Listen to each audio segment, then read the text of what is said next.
Netcasts you love. From people you trust. This is Twit. Hi, this is Leo Laporte, and this is my Tech Guy podcast. This show originally aired on the Premiere Networks on Saturday, March 2nd. March 2nd, 2019. And like a lion, episode 1570. Enjoy. The Tech Guy podcast is brought to you by WordPress. Turn your dreams into reality and launch your website at WordPress.com. Get 15% off any new plan at WordPress.com/TechGuy. And by Carbonite, the premier data protection platform for business with customizable cloud and hybrid backup for your servers. To learn more, visit Carbonite.com. Well, hey, how are you today? Leo Laporte here, the Tech Guy. Yes, time once again to talk about computers and the internet and home theater and digital photography, smartphones. You got your smart watches. You got all the G-jaws and doodads and gizmos that make this the modern world. And it's time to talk about it. 8888 Ask Leo is the phone number if you want to call in. Most of the time people call in with problems, but you don't have to. There's no rule. You can call in with suggestions, things that have worked for you, questions about bigger topics.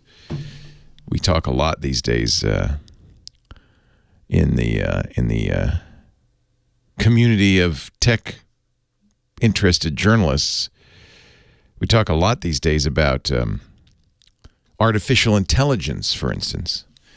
And there's not even much agreement over what that term means. In fact, it's become like, blockchain or Bitcoin, one of those kind of jazzy terms you sprinkle on stuff to make it sexy so that people in Wall Street will invest in it. And so that's why it's kind of meaningless in many respects. I've been talking to a friend of mine who's just written a book on the Big Nine. She says there are really 9 companies doing the lion's share of artificial intelligence research. 3 in China, Baidu, Alibaba, and Tencent. Those are names you might have heard before. You certainly will hear more of in the future. And 6 in the United States, which she calls the G Mafia. G is Google, M is Microsoft, A is Apple, F is Facebook. I can't remember who I and A are. Others. In any event, those 6 in the U.S. and the 3 in China are doing most of the research on artificial intelligence. And it is kind of it's not a war, but it's a little bit of a competition between the two. But what is AI anyway? When people say AI, what do they mean? What do you think of? You probably think of Terminator or HAL in 2001: A Space Odyssey, the computer that wouldn't open the pod bay doors when requested. I think what we think of with artificial intelligence, what we're definitely thinking of is something called general intelligence, general AI, which is human-like. Like a human, it has a broad understanding of the natural world, the world around us, and can synthesize and think about it and so forth. No such thing yet exists. We're getting close. In fact, my friend Amy Webb, who wrote the book, thinks that we actually have something pretty close to a general AI already at Google. It's called AlphaZero. And it is quite remarkable. To me, I'll just before I talk to you a little bit about AlphaZero, I'll talk to you about what I think artificial intelligence is, so that we have kind of a common term. Because computers have done this for a long time. They've looked like they're intelligent. They've figured out stuff. I mean, even simple calculations, if you don't know what's going on, 2 + 2, if it comes out of a machine, that's wow. Interesting. That's intelligent. Just depends on what you know about what's going on and what you think intelligence is. But I think I would submit that a computer running a program, which in a program is essentially, if this happens, do that. If you get this input, do that output. You can see how a simple program would be. If give me 2 numbers, I'll add them together and give you the result. It's always going to be the same, isn't it? If you give it two numbers, it'll always add them up. Same input, same output every single time. To me, that's calculation. And most of what we see in computing is just really rapid calculation. A word processor is just a big calculator. Even, some of the things we might think of as intelligent, like Amazon Echo, really is just a giant calculation. I mean, you could make the case, well, it kind of understands what we're saying. Yeah, but, it's doing that based on a certain kinds of inputs and trying to match the waveforms up to waveforms it knows and make sense out of them, and then say, well, that must be, he must have said this. And if I'm given that, what is 2 plus 2? I'm always going to give you 4. So it ends up being really a big calculator with some sophisticated input features. But yes, but a calculator. Then there's AlphaZero, which is a little different. And I would say it's definitely AI. To me, AI is a computer running a program humans didn't write for it, but that it generated on its own based on an experience of the world. We call it machine learning. Give it enough data, and it'll start to figure out the rules. We don't have to give it the rules. Usually in any other program, a computer program, you give it the rules that tell it what answers to get. But in artificial intelligence, we don't give it the rules. We give it some rules, but we don't give it all the examples, and it figures out what the program is. That's a little bit smarter, isn't it? In fact, you can watch this happen in computers learning to play human games. Watson is based on Deep Blue, which was a computer IBM created, wow, it's almost 20 years ago now, to beat the world champion at chess, and it did, by the way. Became the best chess playing machine, best chess playing anything in the world, by beating the champion of the world, Garry Kasparov, in a match. But if we learn about how Deep Blue was made, we realize it was really almost just a program. Chess is as big as the set of possible positions are. It's finite, and it can be kind of calculated. And that's what they did. They inputted a lot of games. They even trained it to be good at the kinds of games Kasparov was good at and have responses to the kind of moves the human would play. Trained it with a lot of positions, said, when you see this, you're up. When you see this, you're down. And you always optimize for up and that kind of thing, and made a pretty good chess playing machine. Nobody at that time had been able to figure out how to beat the ancient Japanese game of Go, though. Go is harder than chess. It looks simpler, but it has many more possibilities, too many to solve with brute force calculation. You could say a chess computer can use brute force calculation, looking many moves deep, looking at millions and millions of positions to figure out what the best position and the best move would be. That's what a computer does. To me, that's still a program. But when you're getting to Go, they created something called AlphaGo that beat Lee Sedol, the best Go player in the world, a few years ago. Wow, that was impressive. But still kind of the same thing. They gave it a lot of positions. They gave it judgment. They said, when you see this kind of position, you're winning. When you see this kind of position, you're losing. That kind of thing. But then along comes AlphaZero. Ooh. Ooh. AlphaZero wasn't given any positions. It wasn't given any information about what's a good move or a bad move. It was just given the rules of the games. That's it. And they're very simple in Go. And told what to optimize for. And then it played against itself millions of games. In fact, in a matter of a few hours, not only taught itself how to play Go, but how to play Japanese chess called shogi and Western chess. In just a matter of hours, all 3 games, it just got the rules, played millions of games, learned how to play well. In fact, so well that AlphaZero not only became the best Go playing computer and best chess and shogi playing computer in the world, but then beat the previous best computer in the world, AlphaGo. AlphaZero beat it 128 games to nothing. And that's pretty decisive. That's it. It's like, yeah, I'm a lot better than you. Sorry. And what's interesting is AlphaZero did it through learning. It did its own. It wasn't taught. It just was given the rules, and it taught itself. And in fact, people who've looked at the games that AlphaGo, the old version, and AlphaZero, the new version, played, have said many times this AlphaZero is AlphaGo is kind of mechanical. You can kind of see that it's a machine. It still wins. It wins, but it kind of wins in an ugly way. AlphaZero is beautiful, is elegant, is better than a human in its creativity, in its style. That's artificial intelligence. Not quite art general yet because it only plays 3 games, but what is general is this ability to teach itself. You give it the rules, it teaches itself. We are on the edge. We are on the edge of a revolution in AI. Yeah, you're going to hear a lot of marketing terms. Everything has AI in it now. But real AI, which is here now, thanks to AlphaZero, is going to start spreading.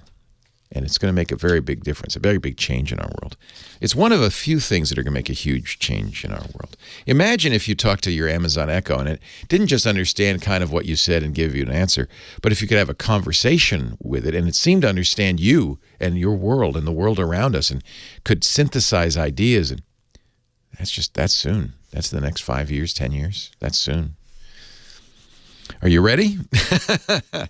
That's the fun. That's to me the Toy Story, the fun stuff in this business. Then there's how do I get my PC to print? That's the stuff we deal with day to day. We'll do both. 8888 Ask Leo. That's the phone number. The website is techguylabs.com, and I would love to talk high tech with you right now. 8888 Ask Leo. That's the phone number. Website is techguylabs.com. Everything that happens on the show will be there, so you don't have to write anything down, and it's free. There's no sign up, so. It's there. It's a resource for you. techguylabs.com. Leo Laporte, the tech guy. And Kim Schaffer, our phone angel, answering your calls at 8888 Ask Leo. Good day to you, Kim Schaffer. Good morning. Good morning, good morning, Good good morning. Vietnam. Good morning, Kim Schaffer. How are you? Great. Ready to fire on all 3 cylinders. I think I only have one today. Okay, I'm a little gassy, a little noisy, but I'm going to do my best here. Who should I talk to first? How about David in L.A.? He's adventured into the world of smartphone for the first time. Oh, is that exciting? For the first time. Oh, he's all grown up. Yes. Oh, that's so exciting. Thank you, Kim Schaffer. Hello, David. Your first smartphone. Hey. I know. It's amazing. And I picked the Galaxy because it's about 1/4 the price of an iPhone. What took you so long? What were you did you not want one, or you didn't want to spend the money, or? I didn't want to spend the money, and I can wait till I get home to check my emails and Facebook, and I didn't want to pay $30 extra a month to do that. Don't blame you, yeah. And so, what put you over the top? When I got to my car after church on Sunday, I couldn't find my little LG slider phone. And so I freaked out. I drove down the street to Verizon and said, I need to get a phone. I can't find my phone. Give me a new one. And they do have. You could still buy, I call them dumb phones, but feature phones. But you decided, I'm going to enter the 21st century. Well, they only had flip phones. And I thought, And so I thought, well, okay, really don't know anything about smartphones. So I got a Galaxy J3 V, and I want to talk to Uncle Leo, and you can tell me what do I do with it? So the first thing to understand is it's not a phone. It's only kind of peripherally a phone. What it really is a pocket computer. And really that's going to be the biggest difference between what you had and what you have. The phone feature is going to be very similar. It's not going to be so much different. You'll be, instead of pushing physical buttons, you'll be pushing buttons on a glass screen, virtual buttons. But the call, you make a call and you answer a call, and it's going to be very similar. Everything else, though, is going to be more like your computer at home. Mm-hmm. And you kind of nailed it. You said, I can read my email when I get home. I can do my Facebook when I get home. Well, you can now all do that on your phone. The difference is it's a teeny-weeny screen, and there's no keyboard and mouse. Yeah. So it's not, it's far from an ideal way to read email. But a lot of people say, well... And in fact, I remember this when the BlackBerries first came out. I remember interviewing the chairman of the FCC at the time, Michael Powell, and he was glued to his BlackBerry. And I asked him, well, what do you do with it? This was probably 2001 or 2. What do you do with it? And he said, actually it was 2004, I remember now. He said, most valuable thing for me is to be able to triage my email. I don't answer emails too hard, and that thing had a physical keyboard. It's still too hard. Hey, Leo? Yeah. How does the J3, how does that compare to the other phones? What did I get in terms Well, of you that?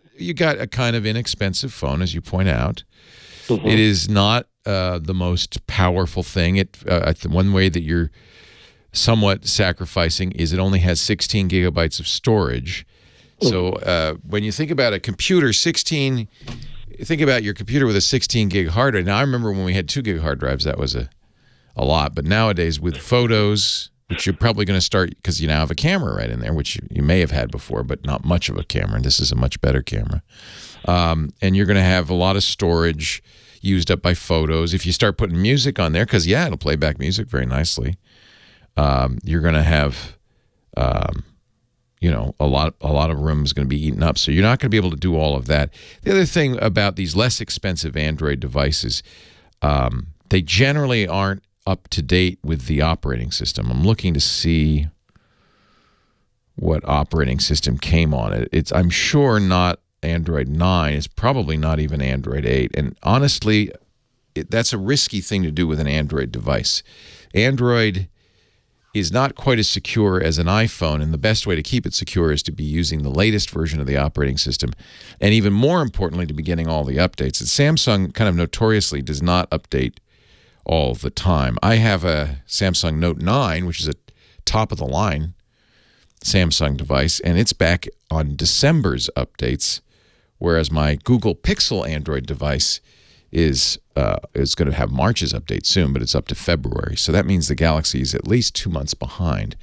Yours might even be farther behind. So the first thing to do is go to the system and updates in the settings and see how up to date it is. That's fairly important. Get it as up to date as you can. It will make it a little bit more risky to use, so you want to be very careful not to download weirdo programs. You don't have a lot of room, so you probably won't. To be honest, you don't have a lot of room to fill up with wasteful programs. I'd pick a handful like Facebook. You already have an email program.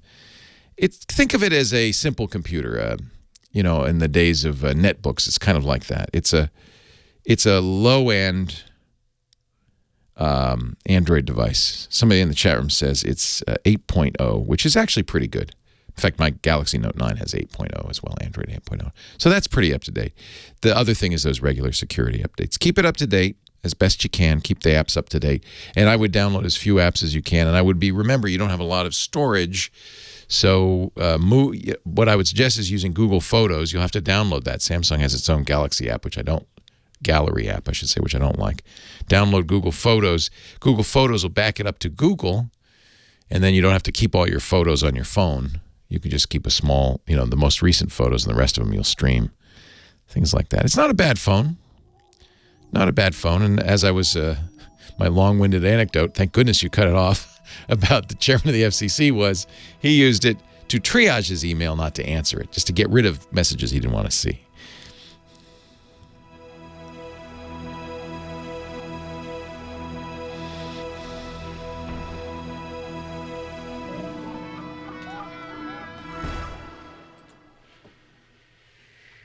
Hey, that's Scott Wilkinson's theme. Must be time for our home theater geek, Scott Wilkinson. He joins us every week to talk about big screens. And I have to say I was wrong. Yeah. I predicted last week as the show was ending, I was about to go off and watch the Oscars, and I said as the show was ending that Roma would win the Best Picture. The Alfonso Cuarón, amazing, beautiful movie, would win Best Picture. And I think by all rights, probably should have. He got Best Director and Best Original Screenplay, but didn't he also get Best Foreign Language Film? Yeah, which was weird. That's kind Maybe of they weird. thought he's won enough. Yeah, I do think that there was a reason that he didn't win, that they didn't win, and it was the reason I said this would be a very important Oscar night last week, because it isn't a theatrical movie. It was released directly to streaming on Netflix. It was produced. Although it did play in theaters a little bit in order to be qualified, but you're right. Because of the silly rules, of the Oscars. Yeah. And I'm guessing that the Oscar voters just weren't ready yet to give a streaming-only movie Best Picture. Maybe not. Yep. Maybe they just didn't like it. Green Book was a great picture, so maybe it was just they liked Green Book better. And the way the voting works is a little kind of almost prefers the movie that the fewest people dislike. Because you rank all the movies. You don't just say which one you pick. You rank them. Oh, I didn't realize that. Yeah, it's kind of a ranked voting system, which means that if one doesn't come out strong, the one that's least disliked will win.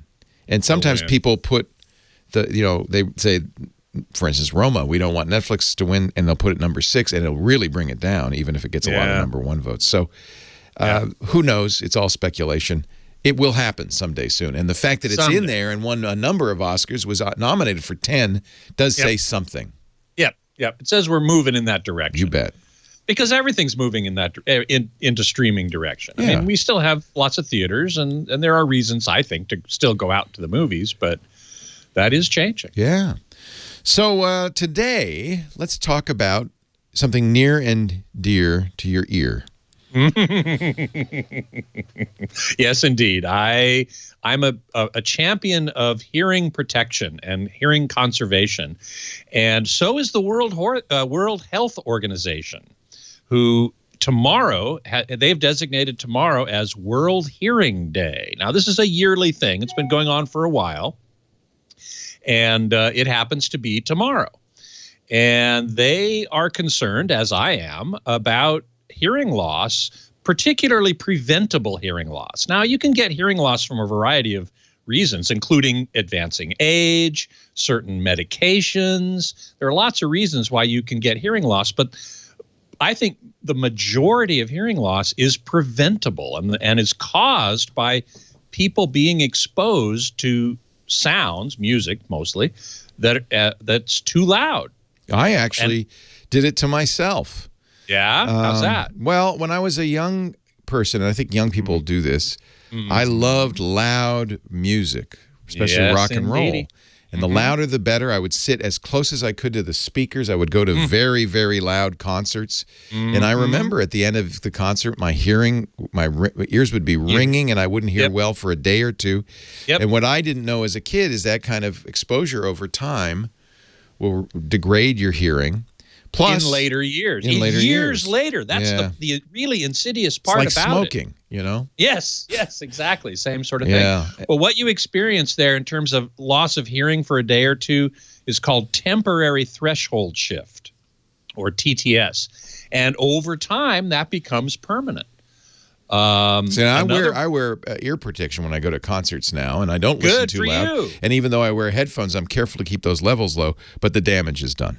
Yes, the damage, I'm afraid, is already done. For me, it was sitting in big bands, and I'm a trombone player, and so I was sitting in the big band. Oh, but what fun. It was worth it.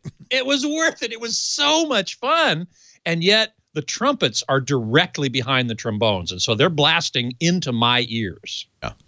At the time, I thought, oh, this is great. What fun. Well, I'm not thinking that now.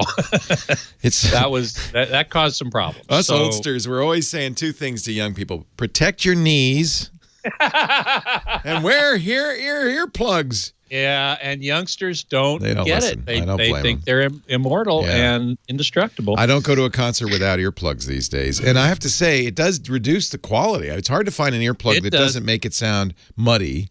Well, you can spend a lot of money and get there by getting custom molded earplugs with flat filters. I wear those on TV, actually, and they're very expensive. These were $1,500 from JH Audio. Well, that sounds like more like hearing aids or hearing active. No, they're not just active. Passive, they're passive. Really? Yeah, he's the guy who created Ultimate Ears, which of course every musician in the world, you'll see these. Bono. But even then, you watch U2, and they're playing, and Bono will rip them out of his ears so he can hear the crowd. Yeah. And when you buy these, they're very expensive. You can get less expensive versions, but I have them, multiple drivers because I want the best quality sound. And when you buy these, you get to choose between ported, so you can hear the world around you, and sealed. And of course, if you're a rock star, you want them sealed. You don't want to hear the noise around you, or a big band artist. Right. But these would be good protection if you got the ported versions that let sound in for going to a rock concert, I would guess, huh? Well, no, ported. And what you're talking about there are like ear buds or earphones. Yeah, these are in-ear monitors, IEMs. Monitors, right. I'm just talking about just protection, just plugs, passive plugs. Because I want to get some because I'm not happy with the results I'm getting from. Well, then you want to get. You can go. I think Ultimate Ears does it. I know West Tone does. Okay, I'll go. JH Audio. He left. Jerry Harvey, who created Ultimate Ears, left when it was sold and went and started his own thing, JH Audio. And I know he also sells those. So those would be high quality, I'm sure. Yeah, absolutely. Yeah. And those are, if you get just not earphones, but just passive plugs, they're like a couple $100. Remember in A Star Is Born, Bradley Cooper's character, his manager kept saying, "You got to wear the in-ear monitors. You got to wear them. You're losing your hearing. You're losing." Yep. And nothing worse for a musician than, well, just ask Beethoven than not being able to hear. Exactly. Worse, I have something called tinnitus, which is a constant ringing. It's the same ringing I heard at those big rock concerts for a day or two. There all the time. Now it's always there. Yep. I hear it right now. And that's right. It could drive you crazy, or you just learn to tune it out. And sometimes it does. Yeah. William there's no Shatner fix for it. There is no fix for it. Yep. No, that's correct. Yep. I want to mention one thing real quick here. A company called Puro Sound Labs, Puro, is offering a pair of wireless Bluetooth active noise canceling headphones for kids that limits the sound pressure level that they produce to 85 decibels, which is the OSHA standard for safe hearing levels over a period of 8 hours. We're really worried these days because many kids, little kids, are wearing headphones with their iPads and their smartphones, and this is going to be a real problem if they're not careful. Etymotics, which is my favorite in-ear monitor company, they make consumer in-ear monitors, also has Etymotics Kids, same limiter built in. They're less expensive. Highly recommend Puro or Etymotics. Protect your kid's hearing. That's exactly right. Yeah. I remember going to a concert once, pretty loud concert, and young parents brought their kid, and they had big headphones, big industrial hearing protection over their kids' ears. And I thought, yes, good. I love it when I see that. Frequently, I see the opposite, and I feel so bad for those kids. I know. Yeah. Anyway, protect your hearing out there, everybody. Tomorrow is World Hearing Day. Be careful. Very good message. Scott Wilkinson, he's our home theater geek. We'll go back to the phones. Leo Laporte, the tech guy, right after this.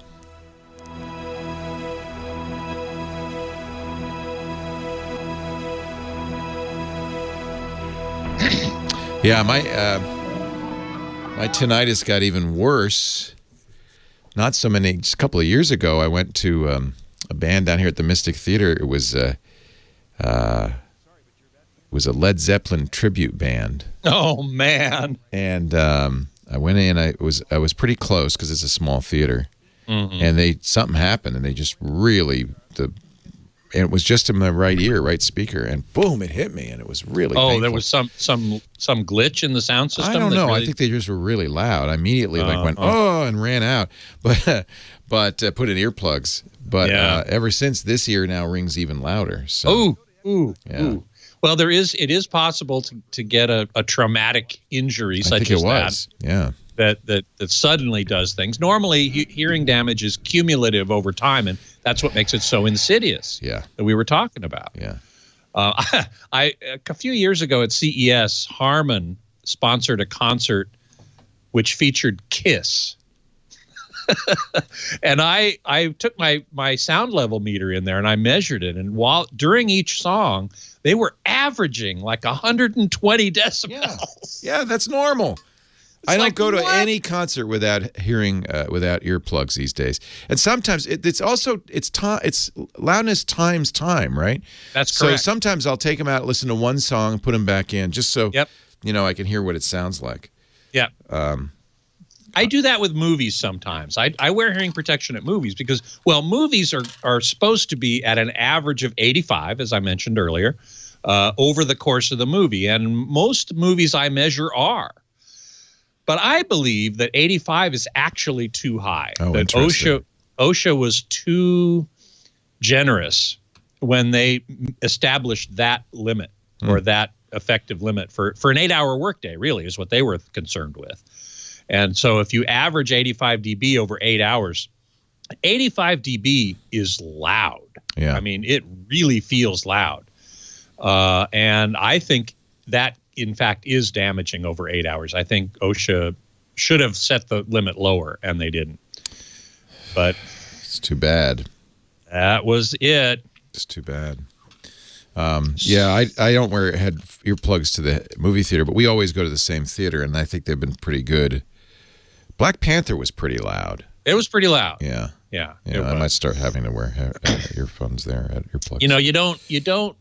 Unfortunately, earplugs, even the expensive, fancy ones,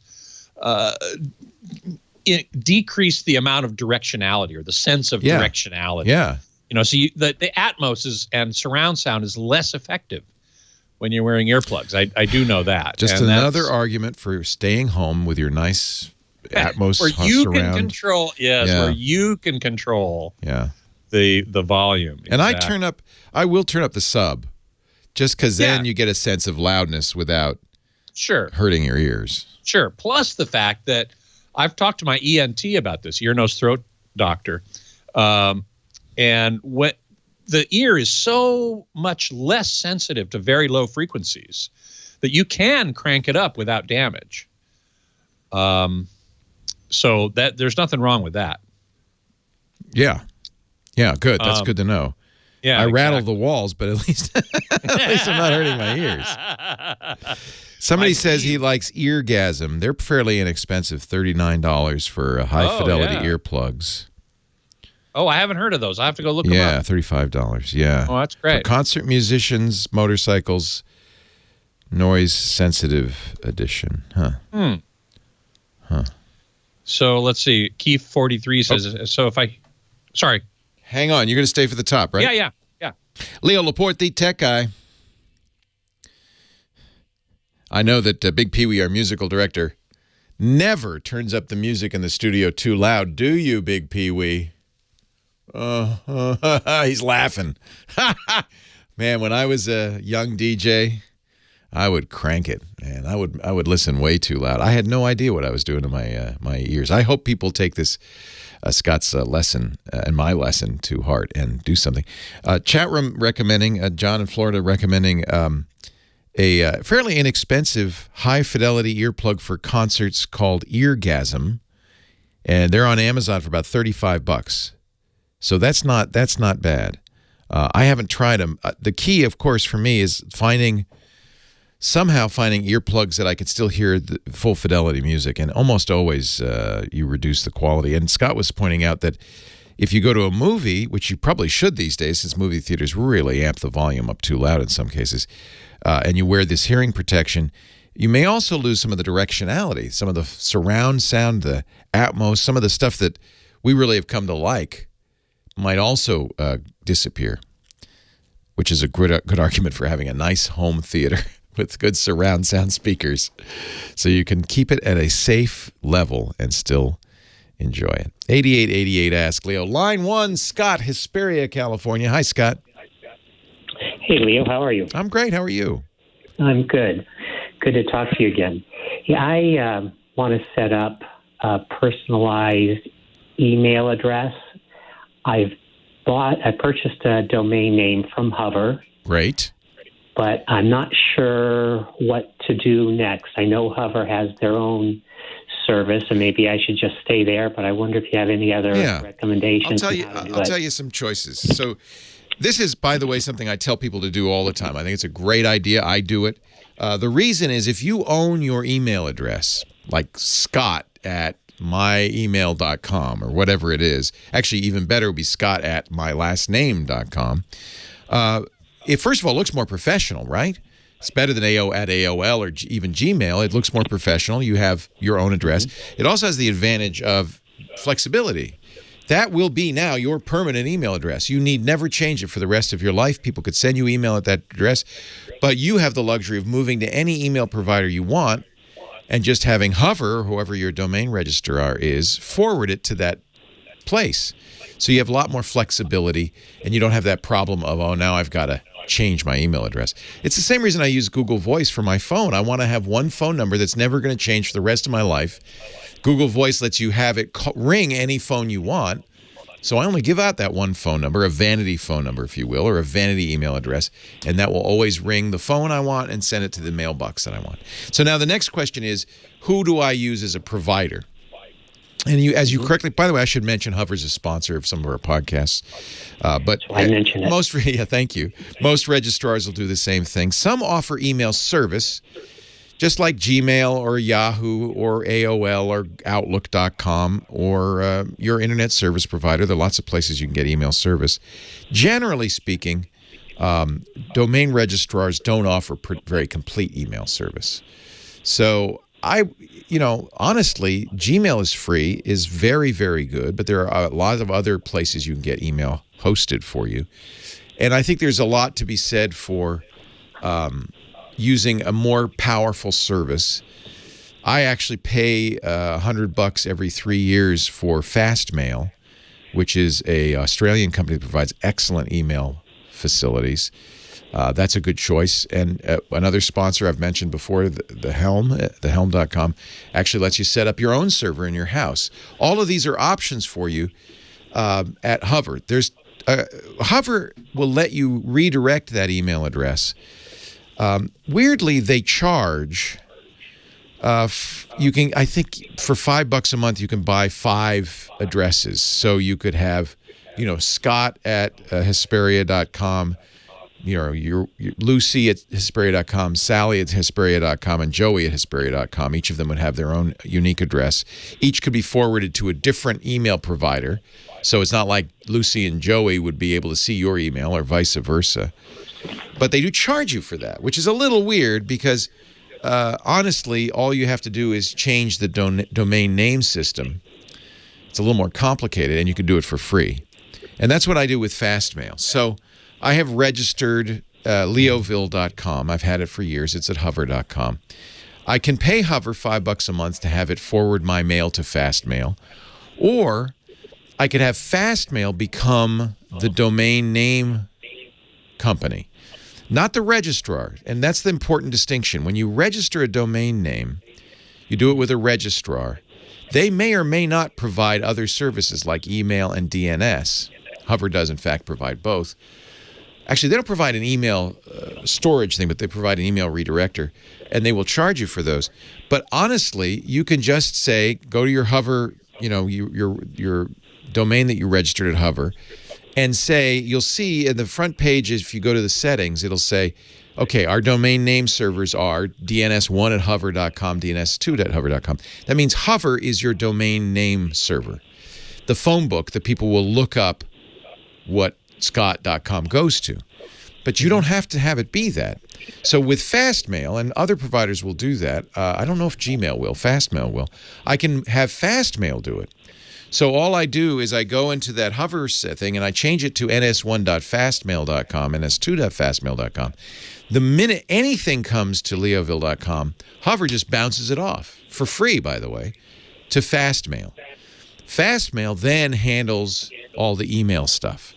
That, I think, is a preferable way to do it, but it requires a little more technical savvy. Not much. I think you could figure it out.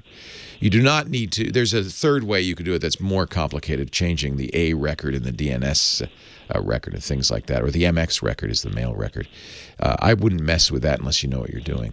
But you can even do it that way. Simplest thing to do, actually, if you are going to Gmail where they don't allow DNS hosting, you can continue to have Hover, this is the third way, be your DNS host, and then create an MX record that will forward email to Gmail. All of those solutions are free, but a lot of people pay the $5 just because, hey, I don't want to figure that all out. So those are your choices. Hover does not actually do email, is my memory. They don't have by doing email, I mean they don't have an IMAP server that holds your email for you and that you connect to. You still have to have an email provider. Who do you want to use for your email? Have you thought about it? No. Gmail does a great job, especially with spam, but a lot of people don't want Google to hold their mail. Yeah, I just assume stay away from Google. I've heard you mention Fastmail, so maybe I'll look at that. Now, you said that you pay Fastmail $100 for 3 years. Is that just for one address? No. So if you go to Fastmail, they have a variety of price levels, by the way. That's the most expensive, and I do that because I have a lot of mail stored there. But they have less expensive, even free tiers. The domain hosting allows you to, in my case, leoville.com, have any mail at leoville.com, anything go to Fastmail. And that's nice because, for instance, when I sign up for a Verizon account, the email address I gave them was verizon@leoville.com. And that way, when it gets to Fastmail, I can easily filter it and say, okay, anything that comes to verizon@leoville.com, put that in the Verizon folder. I also can see if Verizon sells my email address, which is kind of handy.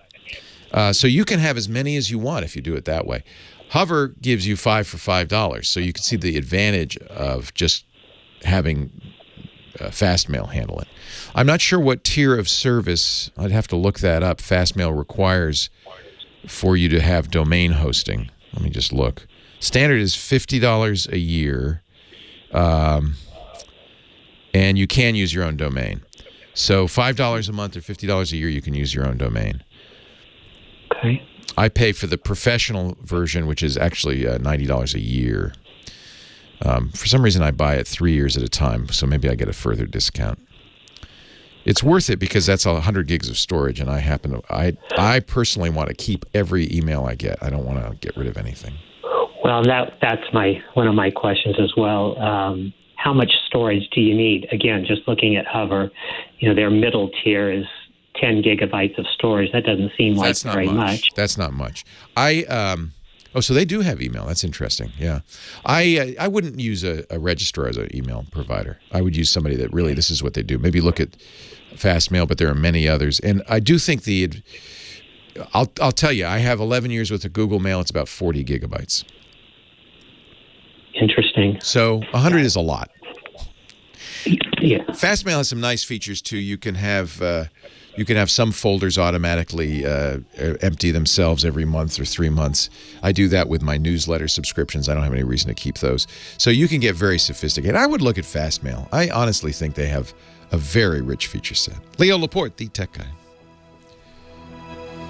Yeah, and then so Fastmail to me is the power tool, but it's not free. 25 gigs for $5 a month. Yeah, email's important enough to me. I don't mind spending $90 a year to have all of that. Again, I'm going to go back and re-listen to this online on your website. That's why we do it. I'm not sure I followed everything. Yeah, I know it's kind of complicated, but just I'll say it again, and this will also be on the podcast. I don't generally. I have never used Hover's email services, but I would think of Hover as being a registrar more than anything else. And you don't have to use them for email. You don't even have to use them for DNS. You do have to have a DNS provider because that's what tells everybody what server this address is to, what leoville.com goes to. And so what I do with Hover, instead of paying for it, is I do pay for it. I'll tell you why I pay for it. I realize now I do pay for it because the scheme, if it's just for you, the scheme I recommend is just having Fastmail or whoever you want host DNS, and then any email you get goes to Fastmail. The problem with that is I provide forwarding services for family members. And for privacy reasons, I don't want my email to go through Fastmail. So if I use the Hover system, I remember now why I do that, for $5 a month, Hover will send anything that comes to my son's email address to him. I don't see it, and I don't want to see it. So that would be one reason to do it that way as opposed to have everything go to Fastmail. If it's just you, have everything go to Fastmail. And if you don't, you have family members and you don't mind if you see their email or whatever, you can have Fastmail automatically immediately forward it and delete it. So it does, it's pretty private.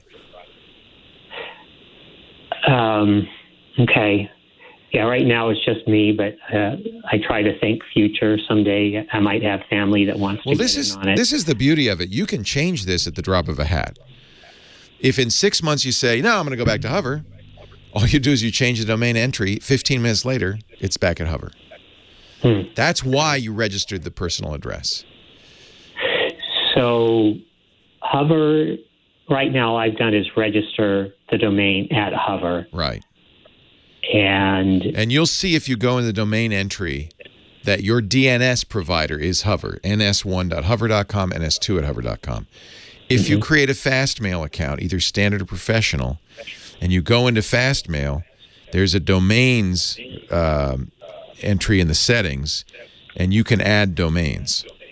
And what you can do is, and it'll give you instructions, is you could say, okay, good, I want scott.com to go to Fastmail. And then all you have to do in Hover is change ns1.hover.com to ns1.fastmail.com. They give you instructions at Fastmail. interesting.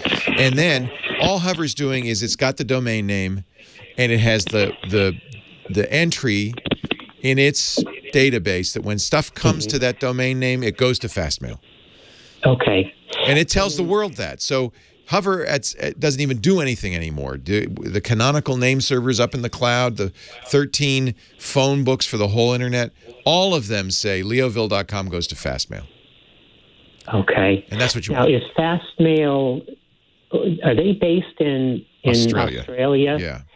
And is there any reason to be concerned with that, with Australia's new law? No, because email isn't generally stored encrypted anyway. So it doesn't change anything at Fastmail. If you're really worried about that, then Helm would be a better choice, because then it is encrypted on your server. Remember, email has not almost always, but often travels unencrypted as a postcard. Yeah. So if somebody's spying on you, they can get it as in transit. But what we worry about is, well, what if they get what if they got all 11 years of my email? And so I do use Helm for my personal email. I just didn't want to complicate it on the air, because it is a much more complicated. Yeah, I've heard the ads for it, and it piqued my interest, but I feel it's the same price as Fastmail, but you have to buy the server. It's probably something I don't want to. Yeah, if you don't want to myself. If you don't want to come, hey, I got to run because I'm eating Scott's time. But thank you for the questions. Thank you. Come back. Love the show. Call back if you have questions. All right. Thanks. Thank you. All right, Scott. Sorry to steal Hey, no your problem. time. I would have jumped in there to say that I in fact use Hover as my email. Oh, do you? And is it good? It's fine. Oh, good. I have no trouble. I bought my own domain. Oh, good. I have it registered at Hover. I use their email service. Their customer service is amazing. And I'm not just saying that because I'm as an ad or anything. I mean, I've been very impressed. So the email works well? Yeah. Oh, good. Well, there you go, Scott. Listen to Wilkinson. He knows. He knows wherever he speaks. It's worked great for me. I totally agree with you. You know, once you have your own domain and your own email, mine, you know, is you have it for life. You don't have to, as long as you're paying for it. Yep. Now I am paying them for, I think, 1 terabyte of storage. Oh wow! I should look at Hover. Actually, I had never really considered them because it's I forget how much it is. $50 a year, $60 if that. Maybe 40. I forget, but it's not very much. Yeah, Fastmail's expensive. So I'm just using them, and it's working great.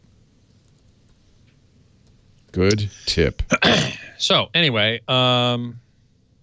yes, I am back on here for just a little while, and been getting some really good comments in the chat room about hearing protection and stuff like that. So glad you brought that up. So that's really good. I'm glad. Tinnitus is a real problem, a serious problem, and people have been asking in the chat room about cures, and there are none. They don't exist yet. It's caused, we think. No one's completely sure, but we think it's caused by damage to the hair cells. Now, in the inner ear, there's a structure called the cochlea, which looks kind of like a seashell. And that is where sound waves are converted into nerve impulses that go to the brain. And the entire length of the cochlea, which I forget how long it is if you were to uncoil it. It's a seashell, looks like a coiled seashell. But anyway, along the entire length, it is lined with little tiny microscopic hair cells. And different frequencies stimulate different hair cells along the length of the cochlea. So low frequencies the hair cells are stimulated at one end, high frequencies are stimulated at the other end, and middle frequencies in the middle. If those hair cells get damaged and a common cause of that damage is by overuse or an intense stimulation at that frequency, then they will basically die. They'll kind of get pushed over. Somebody in the chat room said it's kind of like a field of wheat. If the wind comes and pushes the wheat stalk over, then it's broken and it's gone. And that's the same thing with the hair cells. And most treatments are aimed at what's called habituation. So it basically teaches you how to kind of ignore the sound, even though it's still there. But that's the best we can do at this point. Wow. And so avoid it if you can. Yeah. You can mask it. If I play white noise, it masks it. Oh, so that's that can give you some idea. relief. Yeah, and there are tinnitus apps that you could use to attempt to mask it. And that's how I found that out. Yep, Scott, I'm sorry I used up all your time. No Thank problem. you. You rock. See you next week. Well, hey, how are you today? Leo Laporte here, the tech guy. Time to talk computers, the internet, home theater, digital photography, smartphones, smart watches, all that jazz. 8888 Ask Leo, the phone number. Website, techguylabs.com. And all the answers are there. There's no sign up. It's free. Please take advantage of it any time of the day or night, techguylabs.com. I was just checking. I was wrong, and I want to correct myself. I was talking to Scott. He has a vanity domain name. That's not a good name for it because it implies it's like a vanity license plate purely for vanity. But actually, having your own domain name is great for a lot of reasons. For email, for one, that's what he wants to use it as. So let's say I've registered a domain name, and that's the first step. And you go to a registrar. There are many registrars all over the world. All of them have the capability of registering a domain name. You kind of rent it because you have to pay a yearly fee. Usually it's not much more than $10, $20 a year to keep it registered to you. If you fail to do that, you'll lose it. So that's one element of cost. Not a huge cost, but it's one element of cost. Some domain names are really expensive. Google has some very fancy domain names you can get from them and others. For instance, they just announced .dev for developers, .dev. And I investigated. I thought, what would leo.dev cost? And it's, I know it was $300 or $400 a year. Too much for me. I stick with the $10 a year versions. I do have a lot of domain names. So, in fact, there is an extension .email. So, leo.email might be a really good email address. Or my last Laporte.email might be a very good email address. Whatever you choose, myname.com, let's say. You get a registrar. We were talking about Hover, and I want to correct myself because Scott said I trying to figure out what to do now to have the personalized email. Hover does offer email service, and Scott Wilkinson told me offline he uses it. It's more affordable than the fast mail service I use, much more. $29 a year for a terabyte of storage. A terabyte of storage. It includes mail forwarding, IMAP, POP. You get a webmail interface, a vacation autoresponder, built-in antivirus, built-in anti-spam calendar, contacts. So there is actually, it sounds like a pretty full service. I haven't really investigated it, and it's much more affordable at less than $30 a year. So I want to correct that. Hover does, in fact, offer email. So $5 a year, not a month. I said that wrong, too. $5 a year, you can have it just forward your email. $29 a year, you can have it store your email. And if you know what you're doing for nothing, and you can do this with any registrar, you could have it forwarded to somebody else who can not only handle the email, but handle the domain name system. And that's what I do with Fastmail. So I realize it's kind of a complicated topic, and that's probably why Hover offers the $5 a year per forward thing, because that's the easiest way to do it. It's a good idea, though. Highly recommend it. And if you get more sophisticated or understand this better or have greater needs, once you've got the domain name, it's yours. Keep paying that $10 a year. It's yours.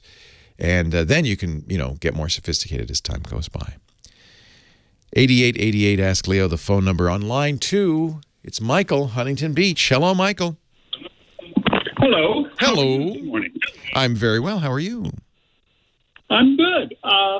I have a real easy question for you. I have an old Mac desktop. Yeah. and it was built in 2011, I guess. And I'm wondering, I want to upgrade. I want to buy a new Mac, basically, iMac.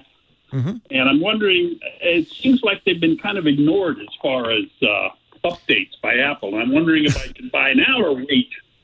Oh, that's always the Apple question, buy now or wait. They did update the iMac last year, by which I mean, I think it was early 2018 or maybe late 2017 with the 5K iMac Pro, which starts at, hold on now, I hope you're sitting down, $5,000. I know. Most people don't want that. I bought one because I'm a fool.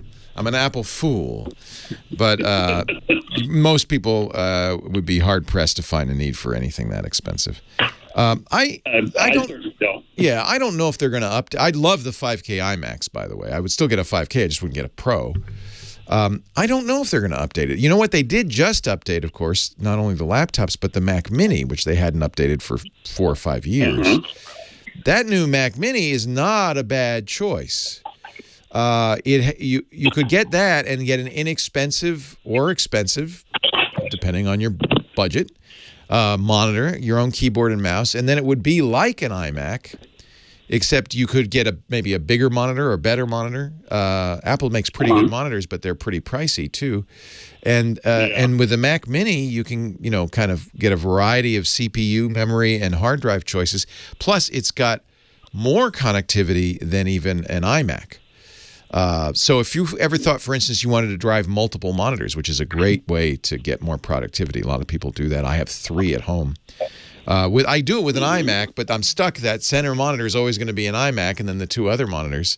Get a Mac Mini, you could have maybe one super wide monitor, or you get a little more flexibility around that. So, and that is up to date. I don't know if your question is, are they going to update it this year? No one knows. I haven't heard any rumors that they are. But you're right. It's kind of they're due. I was going to say, yeah, it seems like they've updated everything else. And with the Macs, you never know, right? I mean, the last Mac Pro was 2013. Yeah. Right? So you never know with Apple and Macs. Here's what I would say. March 25th, they're going to have an event. In 3 weeks, they're going to have an event. Generally agreed that this event will be about Apple's news product. It's a new product. They're going to have a subscription news product, probably also their subscription TV product. They may mention new iPads. We're not sure, but almost certainly not new Macs. The next date for that will be June at WWDC, the Worldwide Developers Conference. Apple frequently announces new Macintosh at WWDC because that's what developers use. So WWDC will be, we don't have a date yet, but will almost certainly be June of this year. So if you could wait 4 months, if they were going to announce a new iMac, it would either be in June or then in the fall, maybe November. I was going to say, I don't want to wait till September again. So that's the only thing I can say with any certainty. I haven't seen any rumors about new iMacs. The only update would be newer chips, newer Intel processors. There's no other technology that I can see. The latest iMacs still have an i5 Intel. Yeah, you might want to get an 8th generation processor. The other thing the iMac Pro has, and I would guess all Macintosh going forward, including the Mac Mini, have these T2 chips, and they are used as a secure enclave for fingerprints and passwords. On the laptops, they do the touch bar. The T2 is a very important part of Macintosh going forward. So that might be a reason to get a newer iMac as well. I don't know if Apple yet puts the T2 in the existing iMacs. My guess is not. They are in the Mac Plus. I would look at a Mini, just because that's going to be 8th generation, state of the art. It's going to give you all the features you want. You just have to choose your own monitor, keyboard, and mouse. But honestly, that gives you more flexibility, not less. Oh, okay. Well, that sounds good. Yeah, and that one is up to date. We don't know what's going to happen to the iMac. Yeah. Okay? Okay, well, thank you very much pleasure. for the information. I appreciate it. My pleasure. Thanks for the call. Just checking on the tech specs of the Mac Mini, whether it has a T2.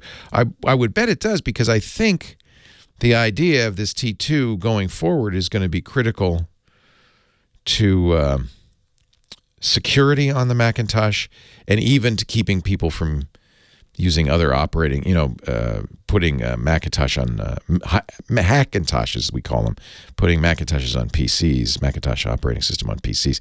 If at some point they say, well, if you don't have a T2, you can't run, that'll eliminate that whole Hackintosh market.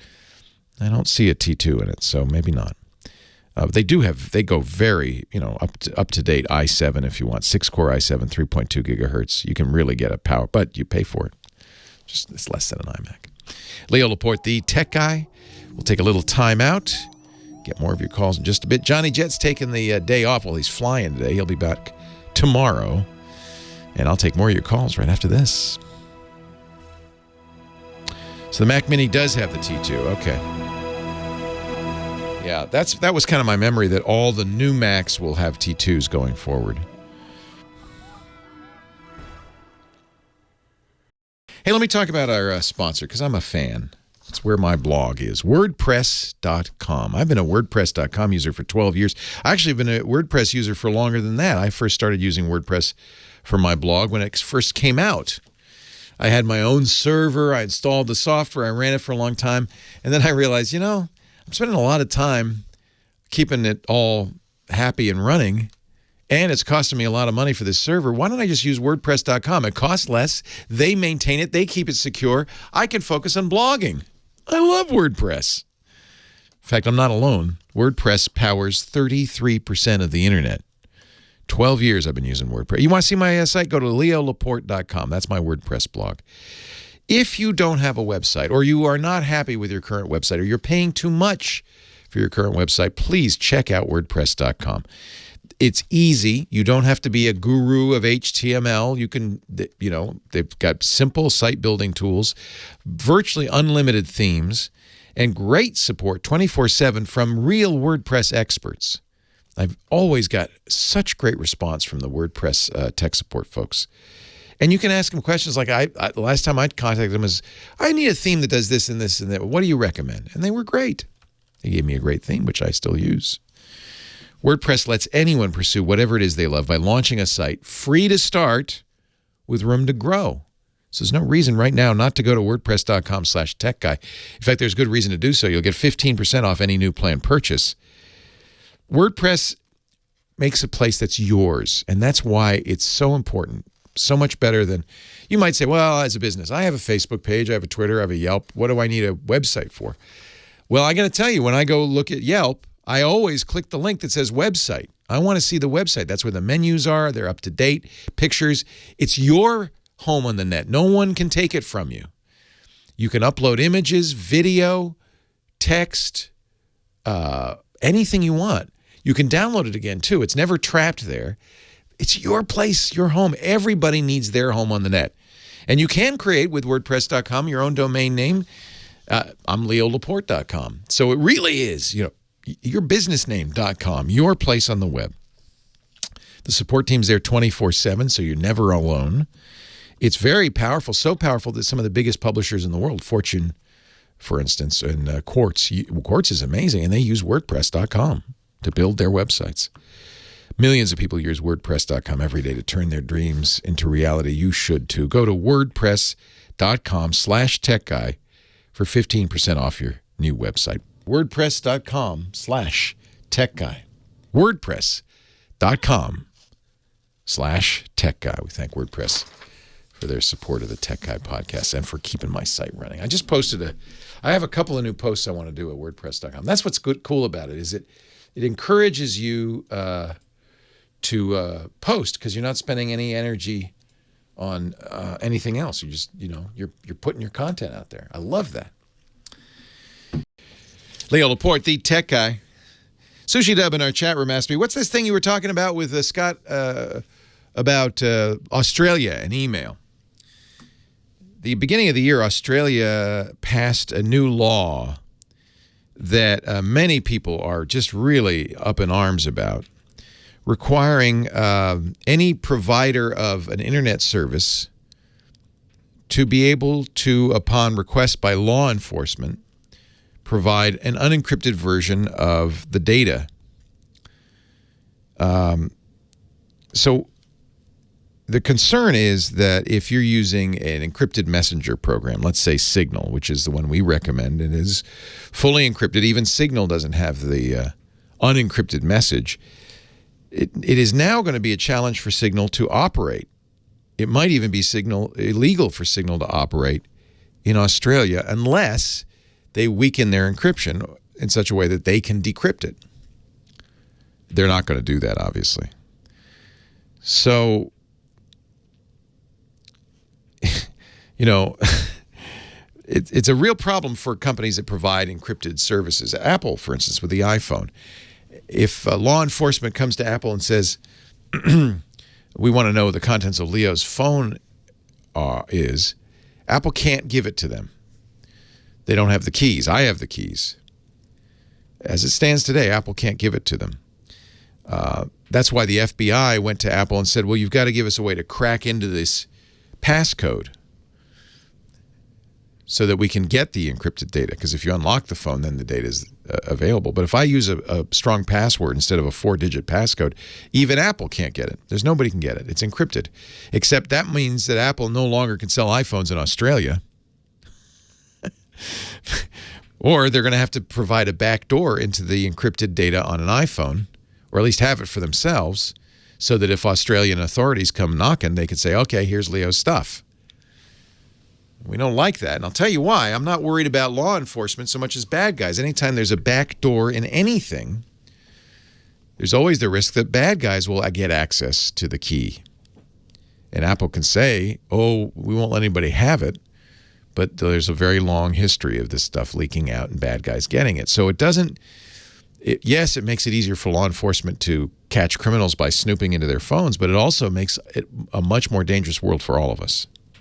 And our caller was worried because of this law that his email, if he had an email company in Australia, would somehow be compromised.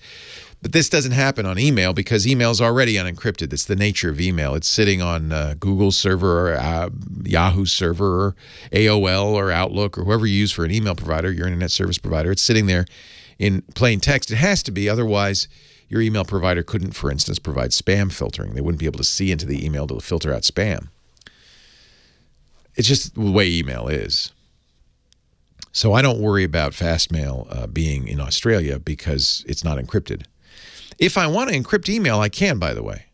I can use well-known tools. In fact, I use, there's something called PGP, Pretty Good Privacy. I use an open source version called GNU Privacy Guard, GPG, that encrypts the email with a key only known to me and my recipient. And no one in the middle, including fastmail or the Australian authorities, could read it. And they would have to come to me and say, well, I want to read your email. That's the only way they could get it. They couldn't get it from a third party. So you can do that now with any email. It requires some configuration, setup, and the cooperation of your recipient and so forth. So most people don't do it.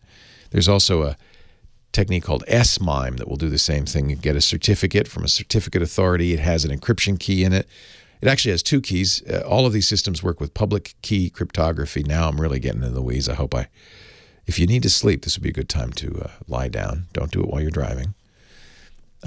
Public crypto is actually a brilliant, very brilliant invention. That means you have 2 keys. You have a public key and a private key. You keep the private key close to your vest. You don't let anybody have it. You password protect it. You lock it up. But the public key you publish. You give it out. If I want to send an encrypted message to you, all I need is your public key, and I can look that up. It's in a directory. You might publish it. I put my public key in my email signature. That can be given out because it's only used to encrypt. It can't be used to decrypt. It can't unscramble. It can only scramble. Only I can descramble it because I have the private key. It's a very, very sweet technology. So if you wanted to send me private email, for instance, you would go to the key servers and look up my email address, get my public key. You could encrypt it. No one could read it except me because I'm the only one with a private key. So that's why I don't worry about fastmail being in Australia. On the other hand, I feel bad for our Australian listeners because It's unclear how this is going to be enforced, and of course the goal was as an anti-terrorism measure. But if you're Signal or Apple, you really now have to think about, well, how do we do business in Australia?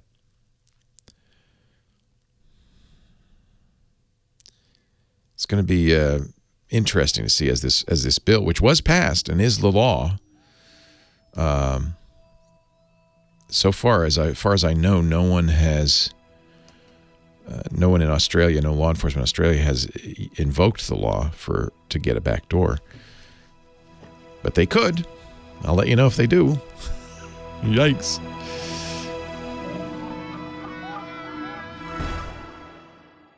Leo Laporte, the tech guy, 8888.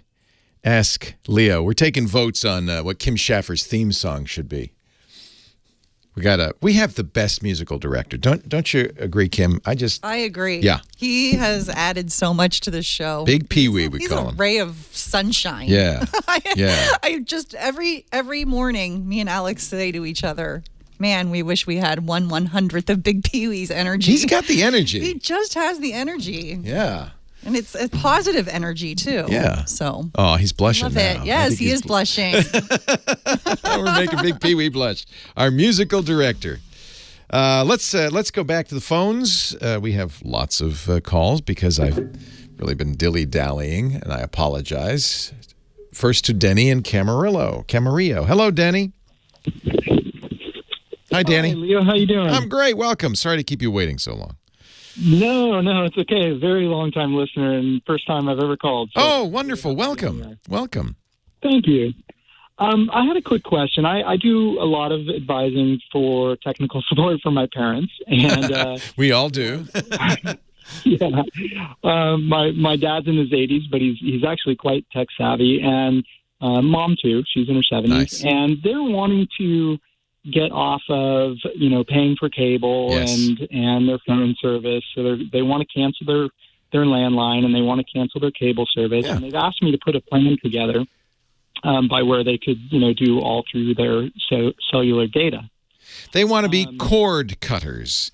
And exactly, we always think of cord cutters as millennials and younger because those are the kids who grew up with the internet and are very savvy about where they can get content. Frankly, most people under 25 just watch YouTube, period. But you add Netflix to that or, a variety of other services. And, there's not. So here's the deal. You said a couple of things, though, that I got to warn you about. One is that they want to use cellular.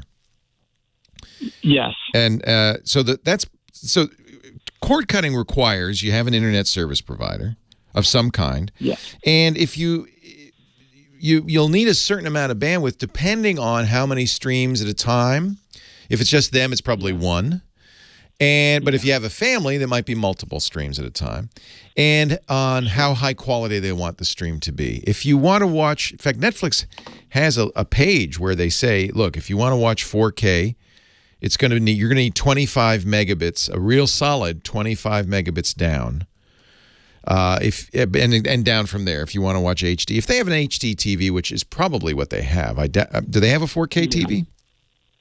Not a 4K, but they have HD. Okay, so Netflix, and you can actually look this up. Internet connection speed recommendations at Netflix.com.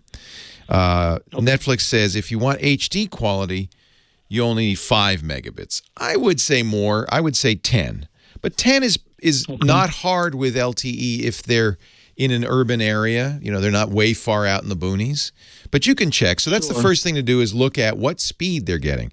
The other issue is a little bit bigger, which is it costs you money after a certain point, and you got to see what your cap is. Because if looking at switch, go ahead. Sorry. Go ahead. Oh, no, I don't want to cut you off. Go ahead. Go ahead.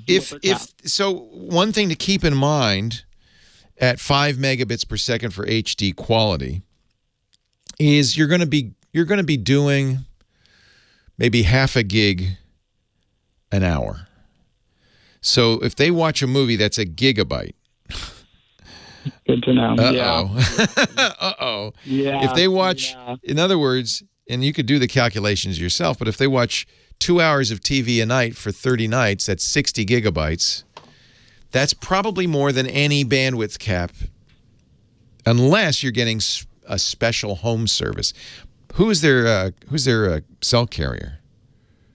Well, they're wanting to switch to Google Fi. Oh, okay. The dual partnership that gives them, after 10 gigabytes, it's free, but after, I guess, 5 extra for each, so 20, it does slow down unless you pay them extra. Right. So if they were strictly going from that, I mean, they're going to run through their 10 gigs. You know, you can do the pricing. They do watch movies. Yeah. So Google Fi actually it's more expensive per gigabyte than some other plans, but it's not a bad solution for this because it's capped from 6 to 10 gigabytes or 6 to 15 gigabytes. It's not going to go over $60, and then it kicks back in at $10 a gigabyte. But so what did I say? 30 gigabytes. So you're going to get $60 will get you to 15 gigabytes, and then it's going to be for let's say you need another 30 or 40. That's going to be another $30 or $40. So you're saying $100 a month. This is important. You got to. This is going to be there are other costs. We're going to add those in a bit, but this is going to be the primary consideration for you, is where are you going to get your internet, how are you going to get enough, and how much it's going to cost you. Yeah, and if they're watching movies, or my mother watches more movies, but my dad's on the computer doing work, and it sounds like maybe they should keep, get rid of the landline, of course, but maybe keep some sort of... Yeah, they probably have, cable internet now? Yeah, right now they have cable. So what you'll find is the cable companies who don't want to do this will offer you just internet, phone company too, but they charge you more. They say, well, if you're not going to get our TV package, we're going to charge you $10 more a month or more. So you can also price that out. Honestly, cable would be more reliable, more consistent, and cheaper. Okay. So make a spreadsheet. This is a perfect candidate for a spreadsheet. You figure out what they're going to need. I'd say you're going to probably really want 10 megabits a second, but that's easy to do on a LTE connection. A cable connection, typically most cable connections are 50 to 100 megabits. There's plenty of speed even for ultra high def. So Dad can continue to surf the internet. The other thing you're going to want to look at once you figure out what your internet use is and your costs are, is where are we going to get our content? If Mom and Dad really, or you, really like local channels, if you can get them via an antenna, then that makes a big difference because that costs you nothing. There's no bandwidth cap. Yeah.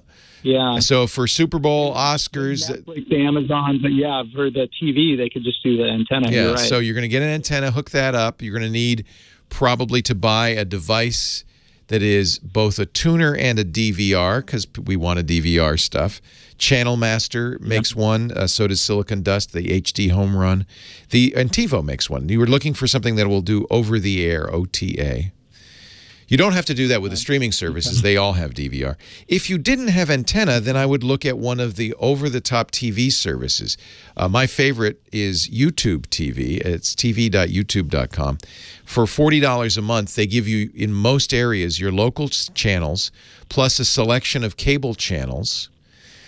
And they have a DVR, and each person has their own DVR, so your mom and dad can record different shows, watch them. So there's no hardware involved. It's all through YouTube. But Sony does this with PlayStation View. Sling has Sling TV. AT&T has DirecTV Now. There's Pluto TV. There are a lot of different solutions in this regard. YouTube TV is a very good example. Then you might want to add on top of that Netflix. These days, it's $11 a month, but it's a great service. By the way, when we add this all up, it's going to be very close to your cable bill. And that's not an accident. But that's not an accident. Yeah. Cable companies are not stupid. They've been planning for this for years. They've been slowly ratcheting up things, especially internet costs, because they know people are going to do this. So you don't do it really to save money, and you do it for more control. And you might be able to save money if you get an antenna and things like that. And you do it because you want to stick it to the man. That's why I would do it. But it is not necessarily more economical. Okay, those are that's the outline of it all. Go to tvfool.com to see what antennas you need. Leo Laporte, the tech guy.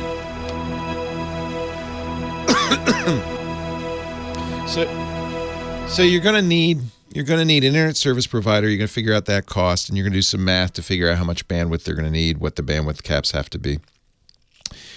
For phone, you might end up using Skype, or if you're going to add phone to this, you're going to have to add that. It's a cost too.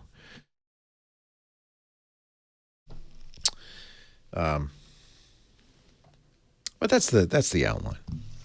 Leo Laporte, the tech guy, 8888 Ask Leo. We should do, maybe we'll do it on the website. It's going to take a little work. Leo's Guide to Cord Cutting, because I think there are a lot of people interested in doing this. Almost always, like a caller, when they start to get to the nitty-gritty, they realize, oh, I'm not going to save much money.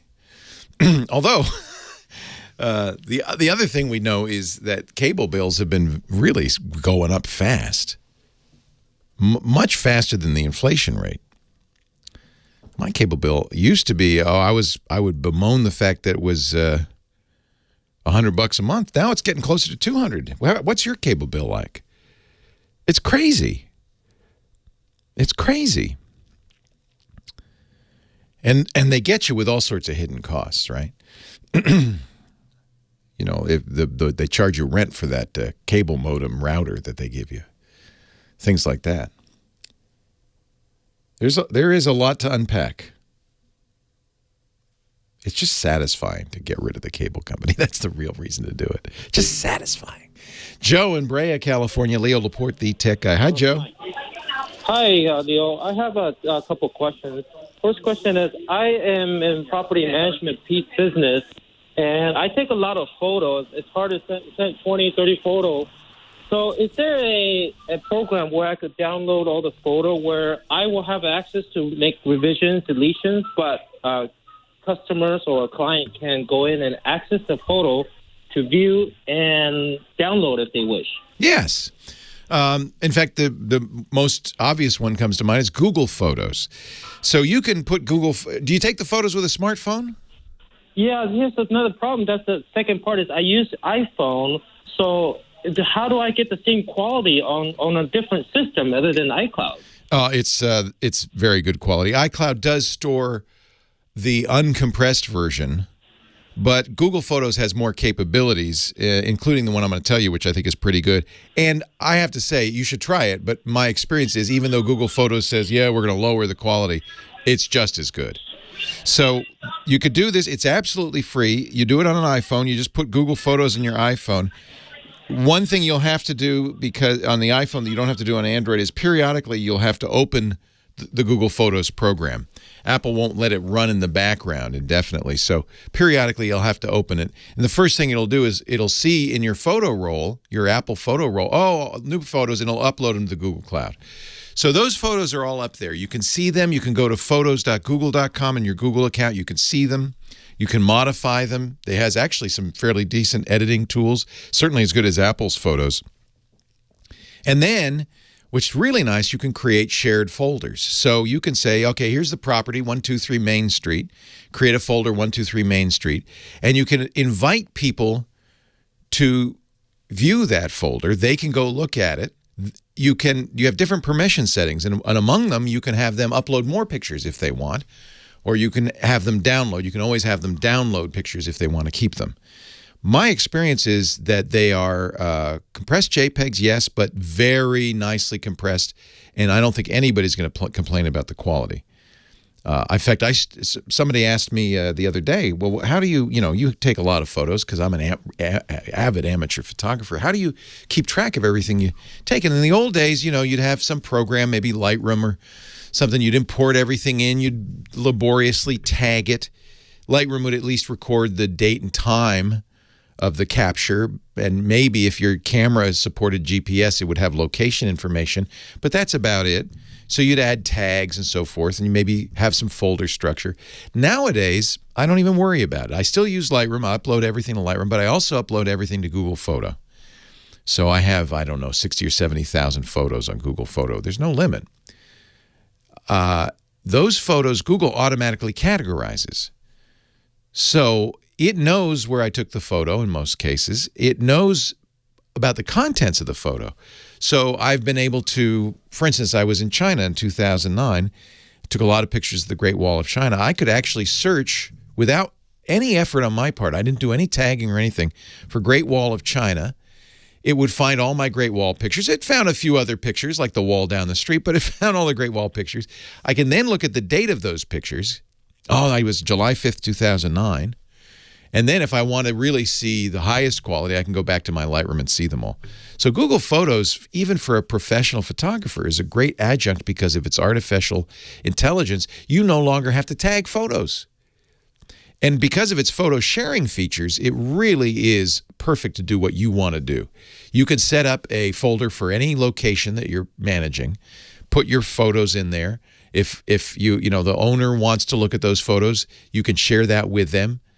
You can modify it. Any modifications you make, any additions or edits you make will also be changed for everybody.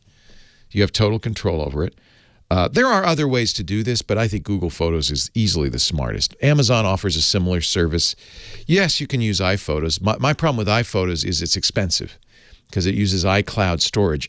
The advantage of iPhotos is Apple will store the full quality image from your phone. The disadvantage is they'll start charging you after 5 gigabytes. And, you're going to be paying, it's a business, so it's not going to be prohibitively expensive, but it's still, you're paying for it. To me, Google Photos is the king, really the king of the hill in this kind of thing. And by the way, as far as I'm concerned, it's my backup as well. If you put Google Photos on your new smartphone and set it to automatically back up every time you take pictures, and then, as I said, you have to open it once in a while just to give it a chance to do that. Wait till you get home and you're on Wi-Fi and you can do that quickly. Then you'll have copies of everything. People get scared off by Google says, oh, it's not, it's reduced quality. It's imperceptibly reduced. And you don't want the full 24 megabyte photo in most cases. The JPEG's just fine. So I use it. I have it running on all my phones, automatically backing up whenever I am on a trip or am I taking pictures. As soon as I import the high-quality raw images from my camera into my computer, I also make sure that JPEG reduced quality images are uploaded to Google. That way I have them. It does all the categorizing. I think it's a no-brainer. Oh, and there's one more thing that's great. You can also say anything you've backed up to the cloud, delete it on the phone now, so it can save you a lot of space. If you get a new phone, smartphone, iOS or Android, Google Photos is your best friend. Mark, Panama City, Florida. Leo Laporte, the tech guy. Hi, Mark. Hi, this is Mark Ingebrigtsen. Well, welcome. Nice to see you. Yes, second-time caller, long-time listener. Thank you, Mark. I have a question about some software called KASPERSKY. Yeah, Kaspersky. It's Kaspersky. It's an antivirus, and it's for years been considered one of the top antiviruses, kind of under a cloud lately because it's a Russian company. Yeah, that's my concern. Yeah, and while Eugene Kaspersky, who everybody in the tech industry knows because he's a bigger-than-life great guy, everybody loves him, has said over and over again, we're not the Russian military. We don't give them information. There is some, I think, real cause for concern that perhaps Kaspersky is a conduit into the Russian government. Last year, President Trump banned the use of Kaspersky within the U.S. government completely. Yeah. They're not allowed to use it for that very reason. There is some evidence that NSA secrets were stolen by Kaspersky. It's kind of a comedy of errors. The NSA had created a whole bunch of hacking tools. Of course, that's their job. They're a spy agency. A contractor took the tools home, and on his computer, he had the Kaspersky antivirus. Kaspersky rightly saw these hacking tools and said, those are hacking tools. And one of the features it has is it uploads, it's called quarantining. It will quarantine the hacking tools and then upload copies to their servers in Russia. And it was at that point that the Russian military got the NSA hacking tools. So he's going to jail. He shouldn't have brought them home in the first place. But it does raise this question of, well, what happens to data that's, exfiltrated to Kaspersky's servers? I think Eugene Kaspersky's a great guy. I don't think he is a tool of the Russian secret services. On the other hand, I don't use Kaspersky, and I think probably there's good reason not to. Here's the point. There are excellent alternative choices. So there's no reason to. I feel bad for Eugene. He's got a great company. But there are known Russian GRU officers working for him. Actually, Russia just tried one of his employees for treason. It's one of those messes. One of those messes that I don't really know, so I just say, I'm going to stay away. 8888 Ask Leo, that's the phone number. Leo Laporte, the tech guy. More calls right after this.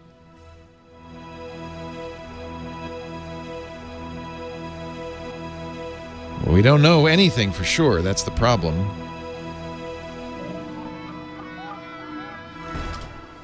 And in fact, this is the same issue with Huawei. We don't know for sure what's going on with Huawei. So, I don't know. I guess it makes sense to err on the side of caution. Right? Well, hey, how are you today? Good to see you. Leo Laporte here. I'm the tech guy. Why do they call me that? No one knows. But you can call me that. He doesn't have to call me Ray. You can call me the tech guy. I'm the guy who's going to sit here on the radio for the next hour, talk about computers, the internet, home theater, digital photography, smartphones, talk about smart watches, augmented reality, all that jazz. Anything with a chip in it. And I invite you to call in and we could talk together. Phone number is 8888 Ask Leo. 888. It's toll free, by the way. 888. We couldn't get an 800 number, so we got 888-827-5536. Toll free in the U.S. and Canada. Outside that area, it's still toll free if you use Skype out or something that can call phones. Shouldn't cost you anything. If you're listening, if you're driving around, I love it. Thank you, but don't stop to write anything down because you're busy. Don't worry. We're writing it down for you. And we're putting it up on the website. James DeRuvo is writing it down, and we're going to put it up at techguylabs.com. Any links or information that you need will all be up there, including audio and video of the shows after the fact. And the website's divided up into individual shows. Each show's divided up into hours, 1, 2, and 3. Each hour divided up into calls and segments. So you should be able to quickly find what you're looking for. And you can even leave comments if you want. Best of all that will cost you nothing. No charge, no sign up, no fee. It's like the web used to be, where you just go to a site and you look at it, and then you leave, and you're happy. techguylabs.com. Mike in Los Angeles is next. Hello, Mike. Hi, sir. I had a quick question for you. Yes, sir. Your expertise on a reliable source for rooting or jailbreaking an Android Galaxy S7. Yes. So, jailbreaking is a term used for iPhones, and rooting is a term used for Android, and they aren't exactly the same. On an iPhone, when you jailbreak it, all it lets you do is get apps from somewhere besides Apple's store. It's a very risky thing to do. It almost always takes advantage of a security flaw found in the iPhone. That's why the patches change all the time. And I can't recommend it because it's often a recipe for disaster. So don't jailbreak your iPhone. On an Android phone, it's completely different. Android is based on a Linux kernel. It's a Linux operating system.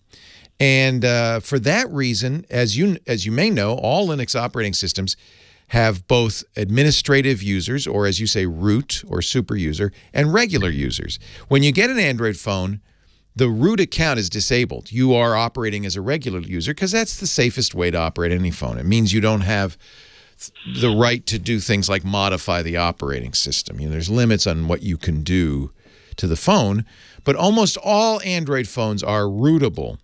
Some easier than others. For instance, OnePlus phones, you actually have a website you can go to get the unroot code, and then to the root code, and you just root it. And what's nice about that is then you could put other firmware on there. You don't have to use their Oxygen operating system. You can find another one. The Galaxy phones are a little bit of a different matter because Samsung, for reasons I don't really understand, Even though Google doesn't care if you root Android, Samsung doesn't want you to. And they have all sorts of odd methods for keeping you from doing it.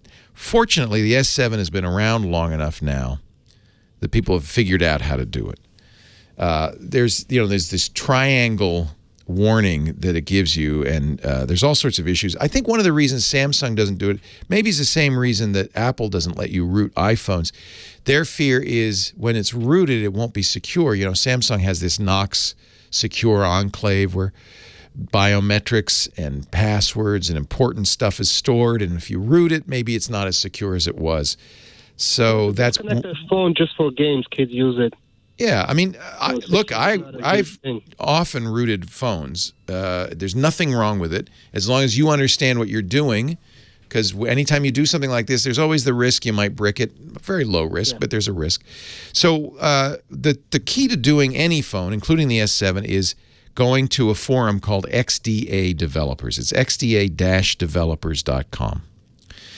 And really important, they have roots for the S7, but there are many different S7s depending on your carrier and what region it's set up for, et cetera, et cetera. You have to get the rooting code for that exact version.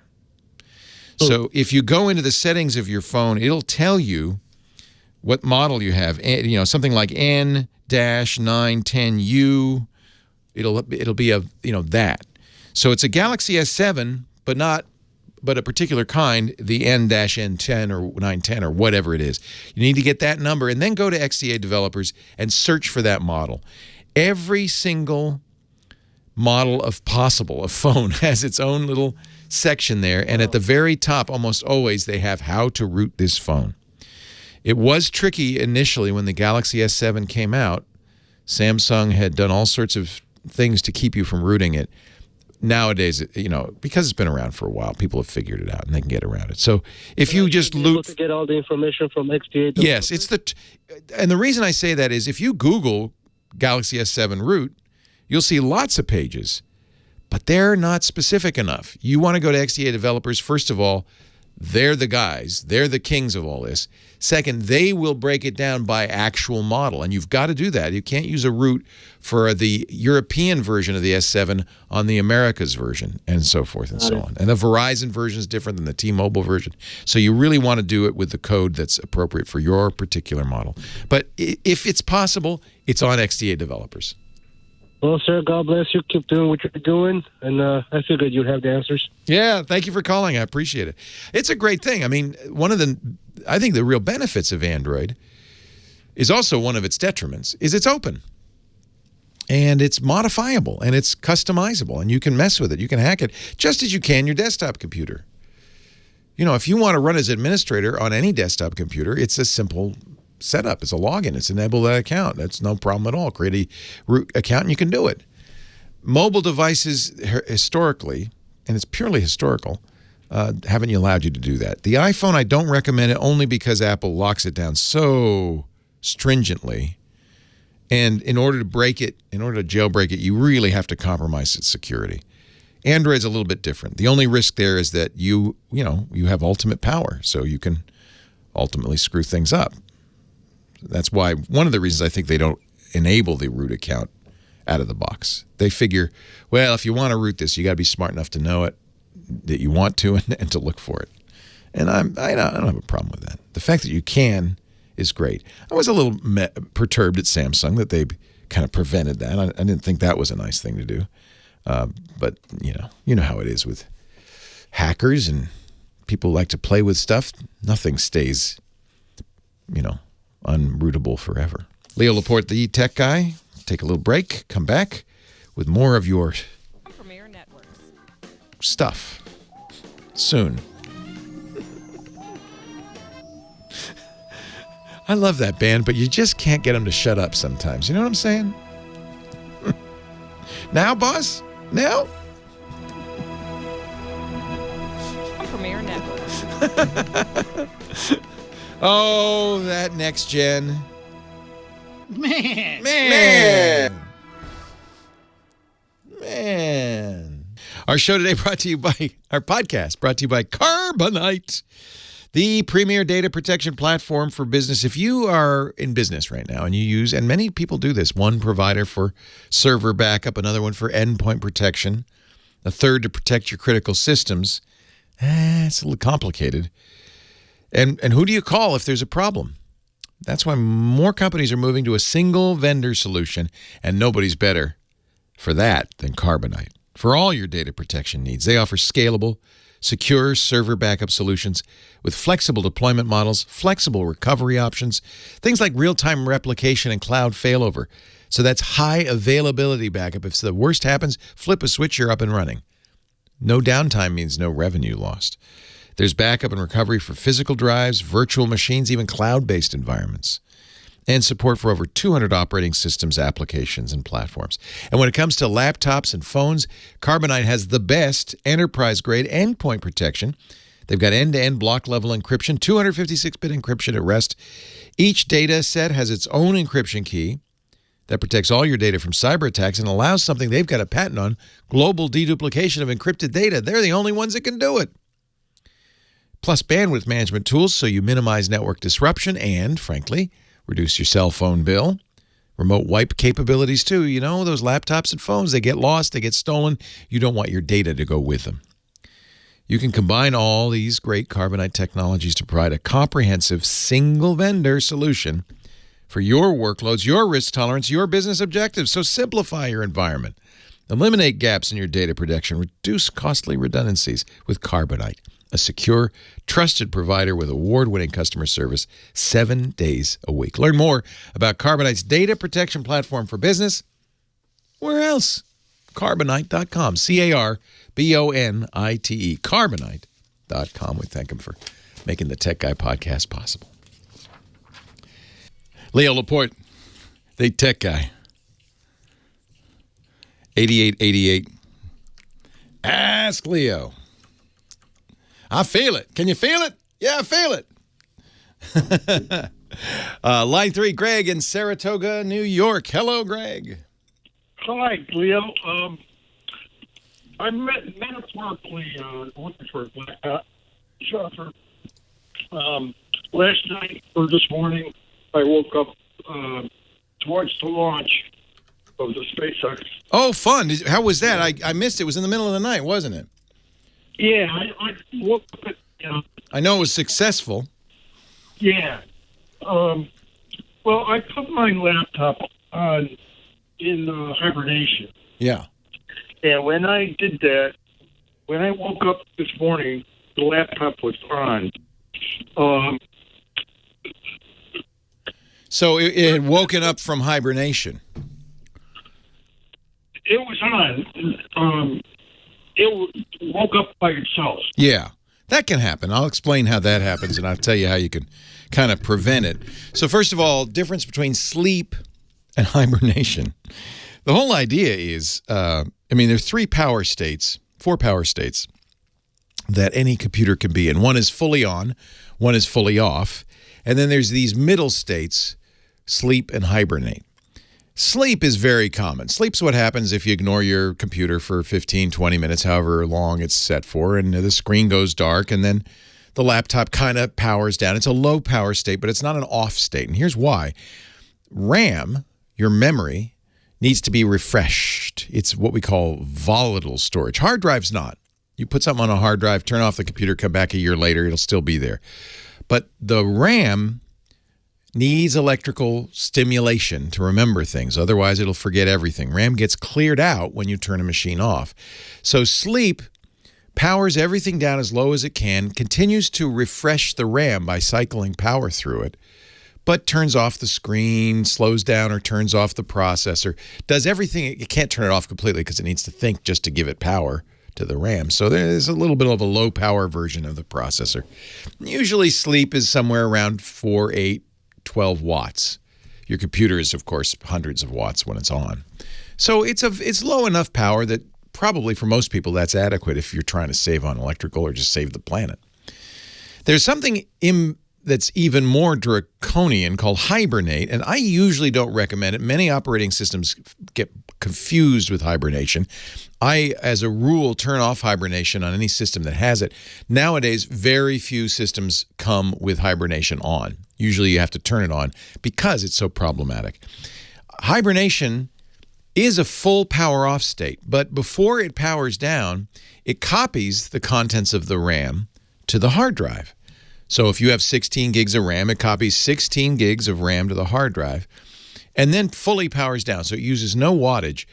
The difference is, instead of when it wakes from hibernation, it's not like being turned on. It wakes up, provides power to everything, and then loads in the RAM from the hard drive.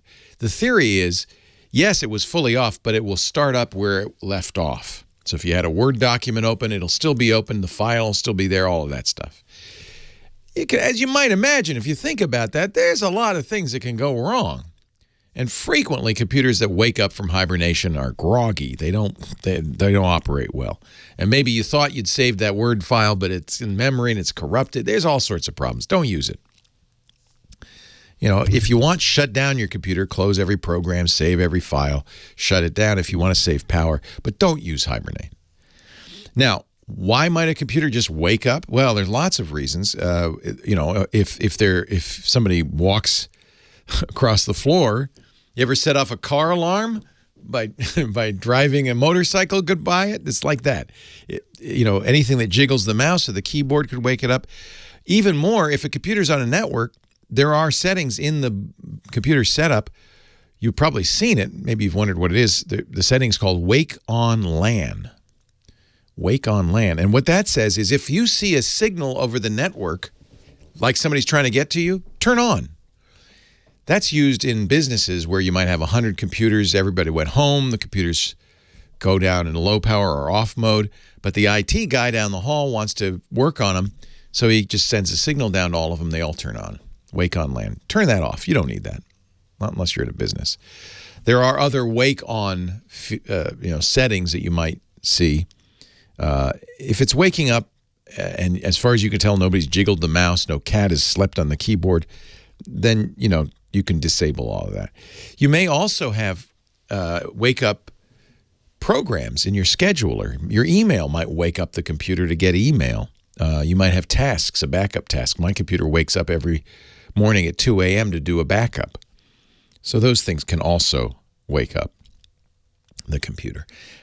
It's not a ghost. It's probably harmless. If I were you, I would stop using hibernate. Either be happy with sleep, which is generally what I do. I let everything sleep. I usually log out because I don't want somebody to come in, especially at work. I don't want somebody to come in, wake up my computer and send emails in my name. So I will log out. If it's at home, you don't need to do that. And if you're worried about power consumption, which we all should be these days, then maybe you should just shut it down. My kind of rule of thumb is if I'm not going to use it overnight, I'll shut it down. If I'm not going to use it for more than 8 hours, I'll shut it down. It is a little bit hard on a computer to turn it off and on again. So leaving it on sometimes is better for the hardware. Mignon on the line from Santa Ana, California. Hi, Mignon. Hello. How are you? I am very well. How are you? Am I saying your name right? Yes, you are. Like, perfect. Yes, Mignon. What can I do for you? Yes, as I told Kim, it's pronounce it just like a fillet. So. I'm sorry. Your whole life you've had to say that. I apologize. My real name is Leo, and I don't use it very much in public because I always have to say Leo, as in mayo. And yeah. I'm not enjoying that either, so I understand how you must feel. Use it whenever you go to France. Yeah, Leo is fine in France. They go, oh, Leo. They call me that anyway. Yeah. Laporte. What can I do for you, Mignon? Sure.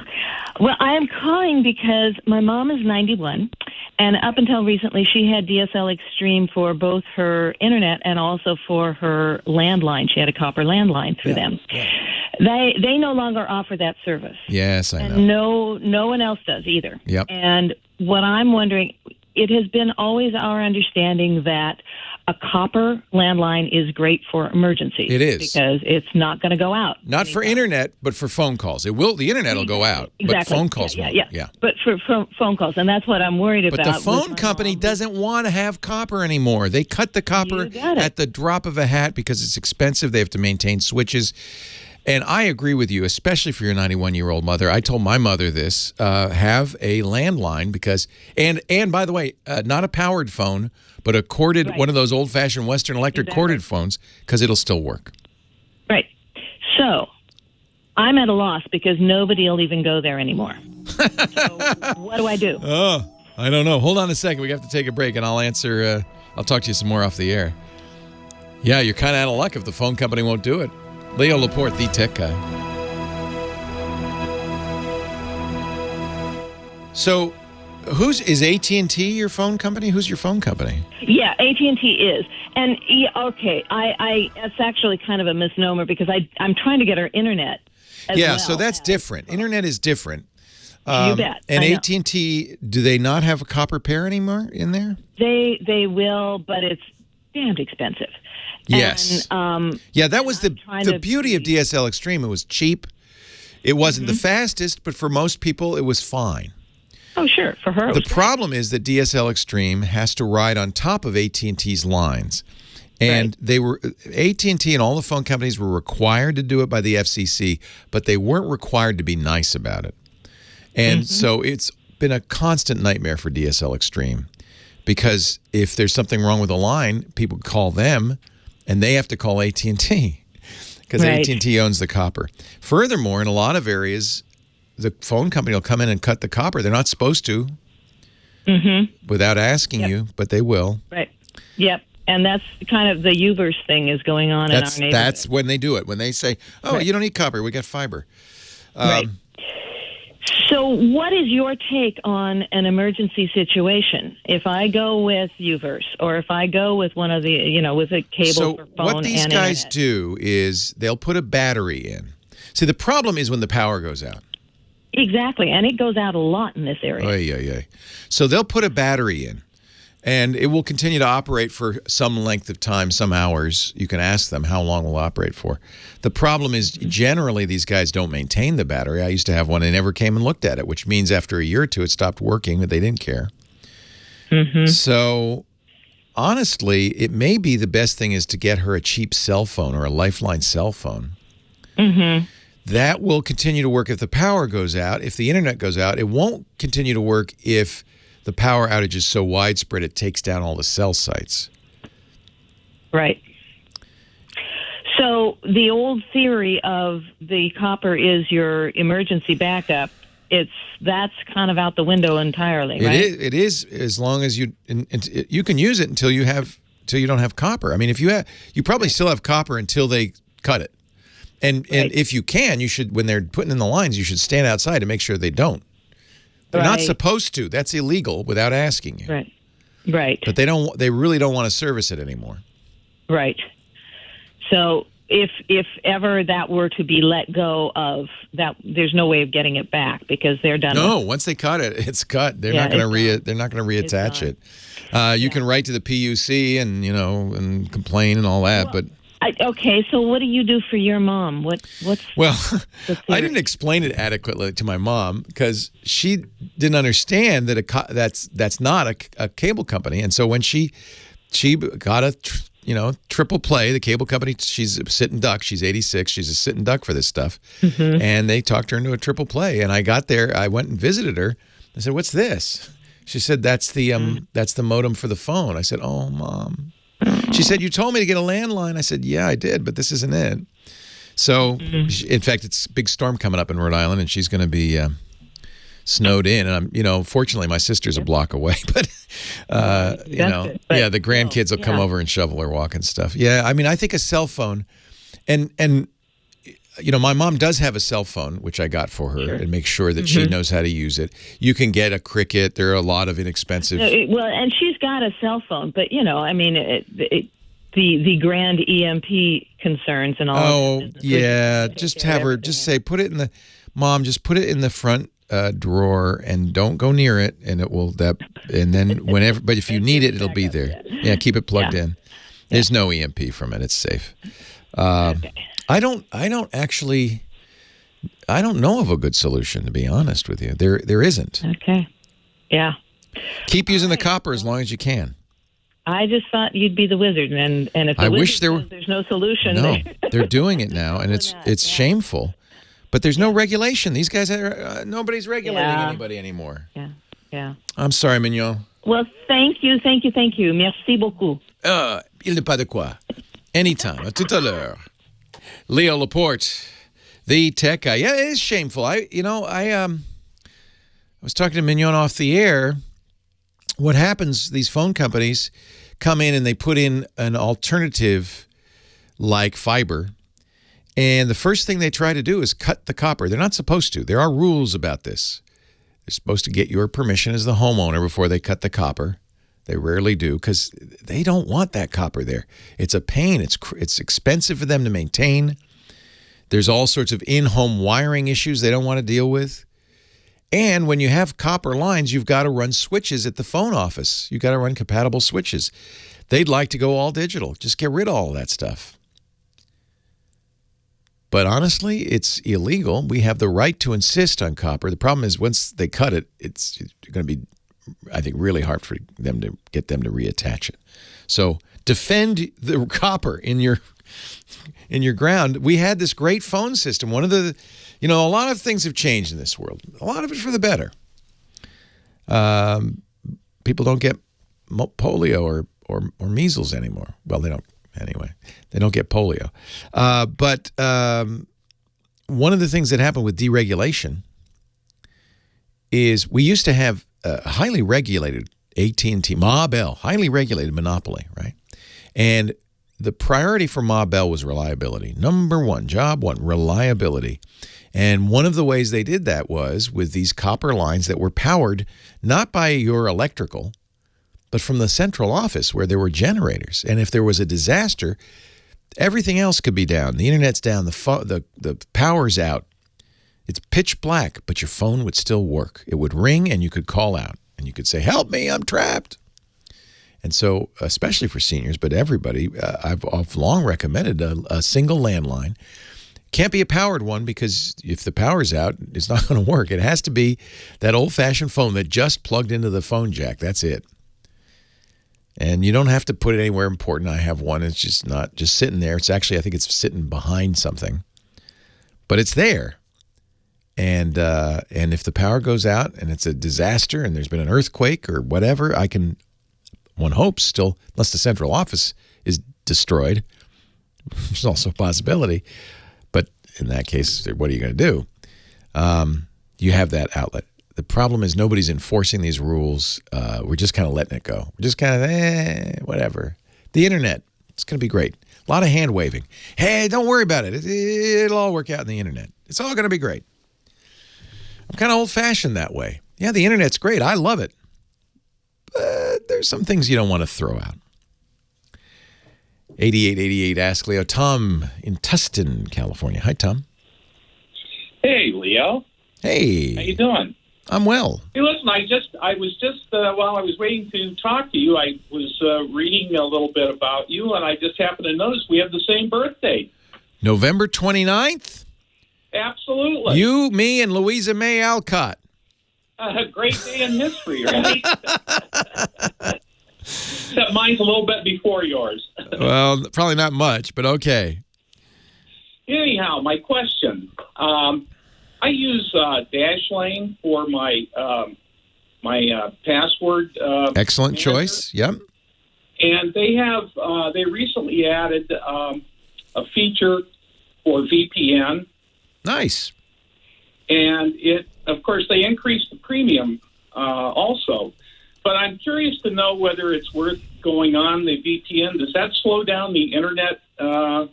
It can. It can. So what you're doing with a VPN, which is a virtual private network, most of us first experienced these back in the day as a way to log into your company's corporate network from home.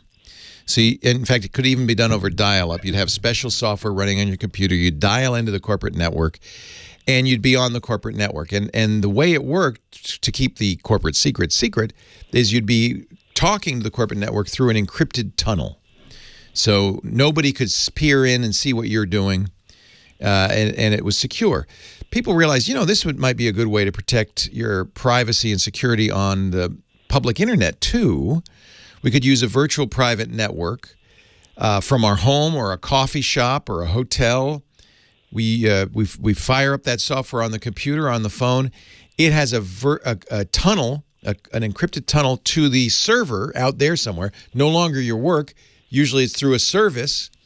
And then it emerges into the outside world. And by doing so, you thwart anybody snooping on you at your ISP or in the coffee shop.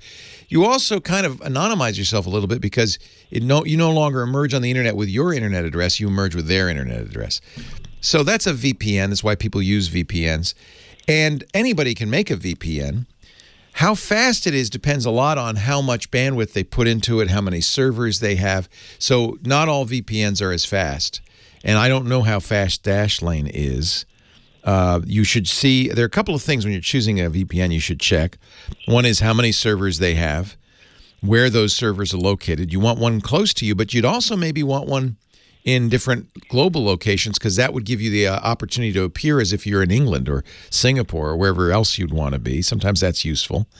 You'd also want to make sure that they don't log your use of the VPN. That's important for privacy. Otherwise, they're no different than your internet service provider. Really, your VPN provider becomes an ISP, and so you want them to have somewhat better policies than Comcast or Cox or Spectrum or Frontier.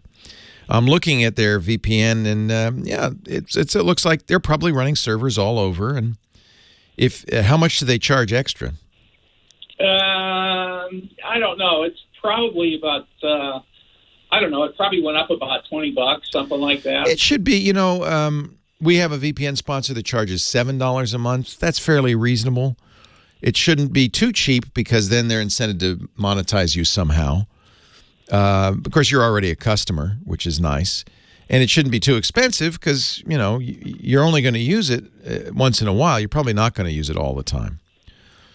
Well, the unfortunate part about it is that they went ahead and put it on, raised the price, and you don't have the option. You have the option whether to go on it or not, but you don't have the option to not pay for it. Oh.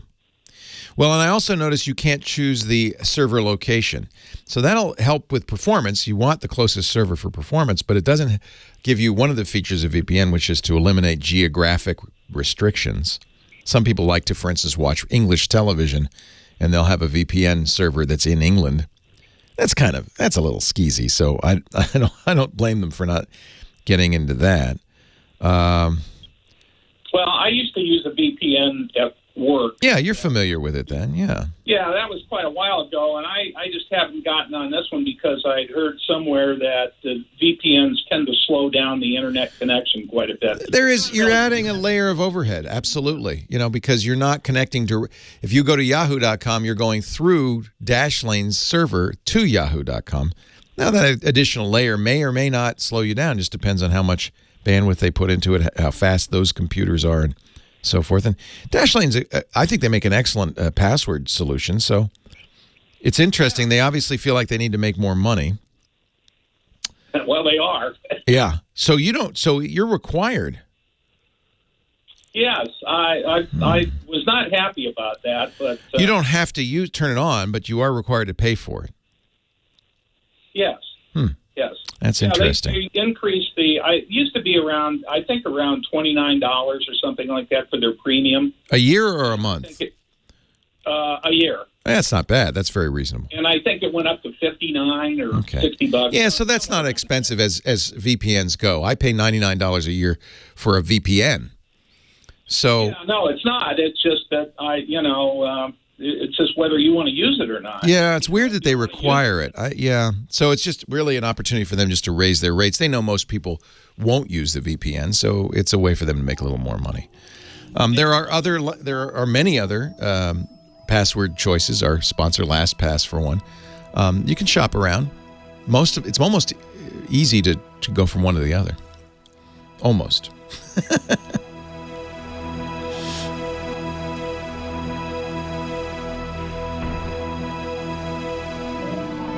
So there is a free tier of LastPass, but I pay for the Pro, which is somebody saying $36 a year. So that might be, and it's what you do is you'll export the Dashlane vault and import into LastPass, and that should be fairly easy to make the move. Oh, really? Yeah, Okay. yeah. So it is easy to move from one password vault to the other, as long as Dashlane offers those export capabilities. And as far as I know, all of them do. I've been happy with Dashlane, but It's very good. It's pretty. It's the best looking. Yeah, you can export your Dashlane data, and you can import to it, and I presume you can export from it as well. Yeah. That's good. Yeah. 1Password, LastPass, all big, good companies you can rely on. There's others, but those are the two I really like. The three I really like, which is Dashlane, 1Password, and LastPass. Great. All right. Take care. Thank you very much, sir. Thanks for And the I'll call. think about you on my next birthday. Oh, happy birthday. I'll think about you. And Louisa May Alcott. Great. Take care. Bye-bye. Yeah, great. Thank you, Leo. Leo Laporte, the tech guy.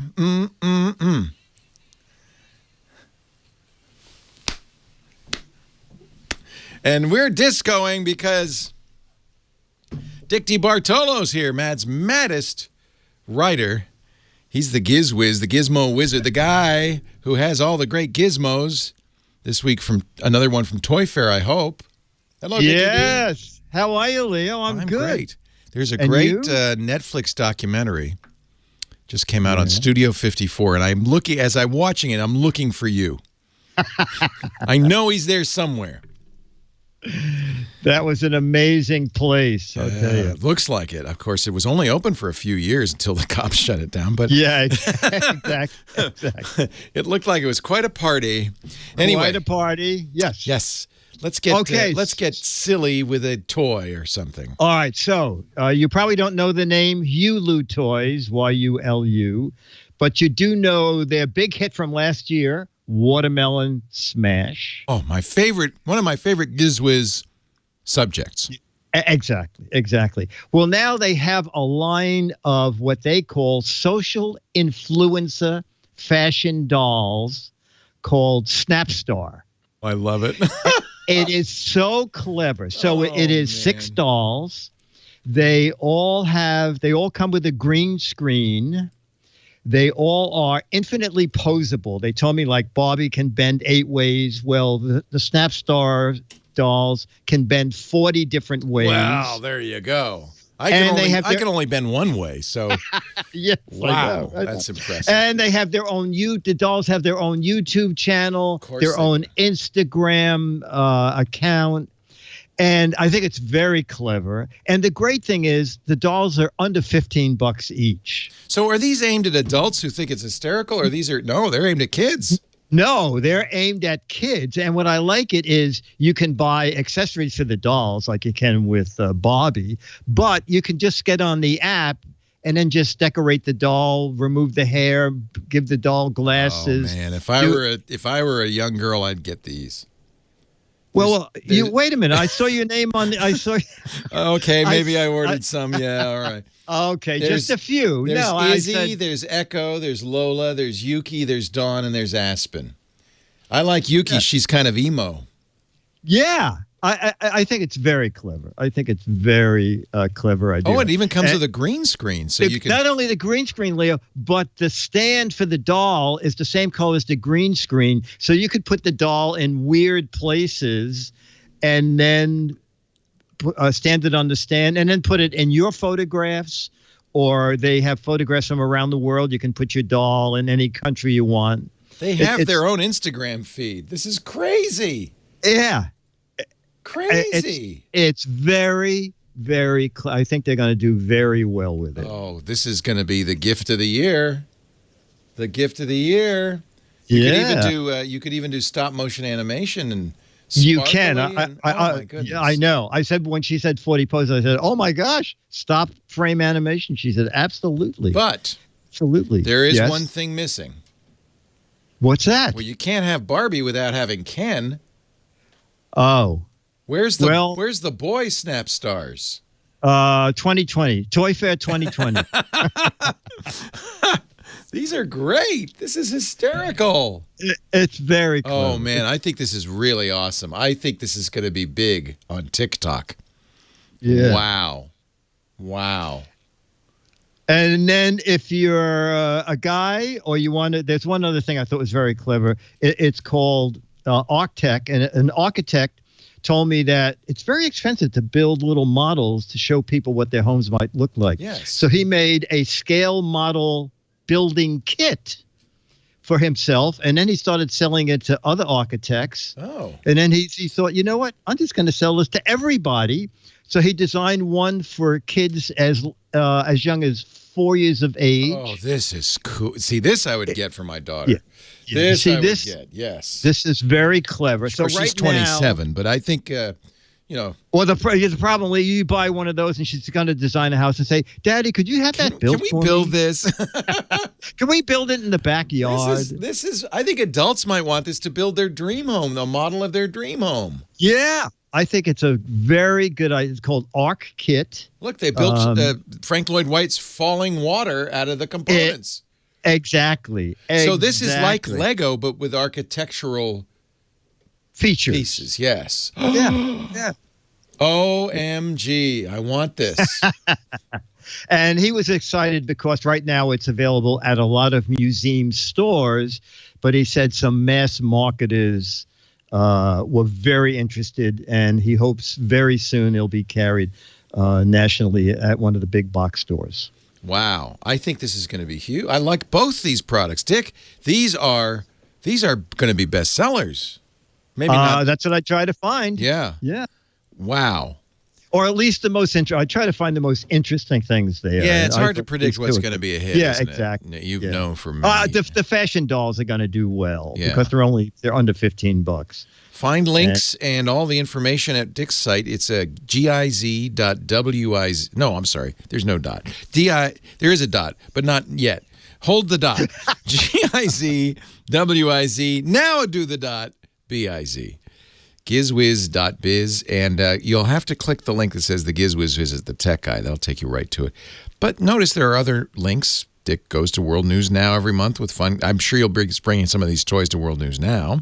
Yeah, I did it. We did it. They just sent the camera person over and said, run neat. around the show for 4.5 minutes. Oh, what fun. Have Yeah, they it's aired great. that yet? Yeah. It's on, I have a link going on my website. Okay, so you'll be able to go to gizwiz.biz to see it. He also has the What the Heck Is It contest, which is just for fun. I mean, it's not... The new one. Oh, what was that detachable That nose? thing... Leo, it is... So I'm looking on the website. It looked like a gray kind of clay nose with it. It could have been a trumpet or something. It's an automatic bubbler, water fountain. You put it on a faucet. Yes, exactly. It's to make your kitchen sink into an instant water fountain. You just slide it under the nozzle, turn the water on, squeeze the bottom, and then it shoots the water out a little hole like a fountain. That is the crazy. Now, when I was a kid, these water, drinking fountains, we called them bubblers. Did you do that in New York, or is that just a Rhode Island thing? What, these things? Yeah, they call bubblers where you come from? No. No.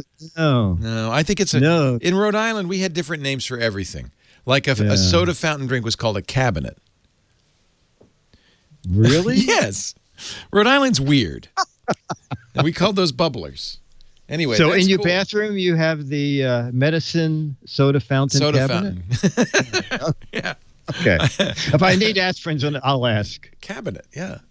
Dick is awesome. We love him, and you'll catch his podcast, I'm sure, every week. If you haven't heard it, go get it. It's at gizwiz.tv. And if you like this kind of silly stuff, you'll find it there. And don't forget the What the Heck Is It contest, a brand new contest. Looks like bubble wrap, but obviously it can't be bubble wrap. I'll tell you what, if you know what it is, you're in the running for an autographed copy of Mad Magazine. Even if you don't, make up a fun answer, you'll be in the running. So that's fun. Gizwiz.biz. Thank you, Dickie D. Okay, buddy. See you next week. See you next week. Thanks to Big Pee Wee, our musical director, to Kim Schaffer, our phone angel. Thanks to you for listening. I'll be back next time. Leo Laporte, the Tech Guy. Have a great Geek Week. Well, that's it for the Tech Guy Show for today. Thank you so much for being here. And don't forget, TWIT, T-W-I-T. It stands for This Week in Tech, and you'll find it at twit.tv, including the podcasts for this show. We talk about Windows on Windows Weekly, Macintosh on Mac Break Weekly, iPads, iPhones, Apple Watches on iOS Today, security on Security Now. I mean, I can go on and on and on. And, of course, the big show every Sunday afternoon, This Week in Tech. You'll find it all at twit.tv. And I'll be back next week with another great Tech Guys show. Thanks for joining me. We'll see you next time.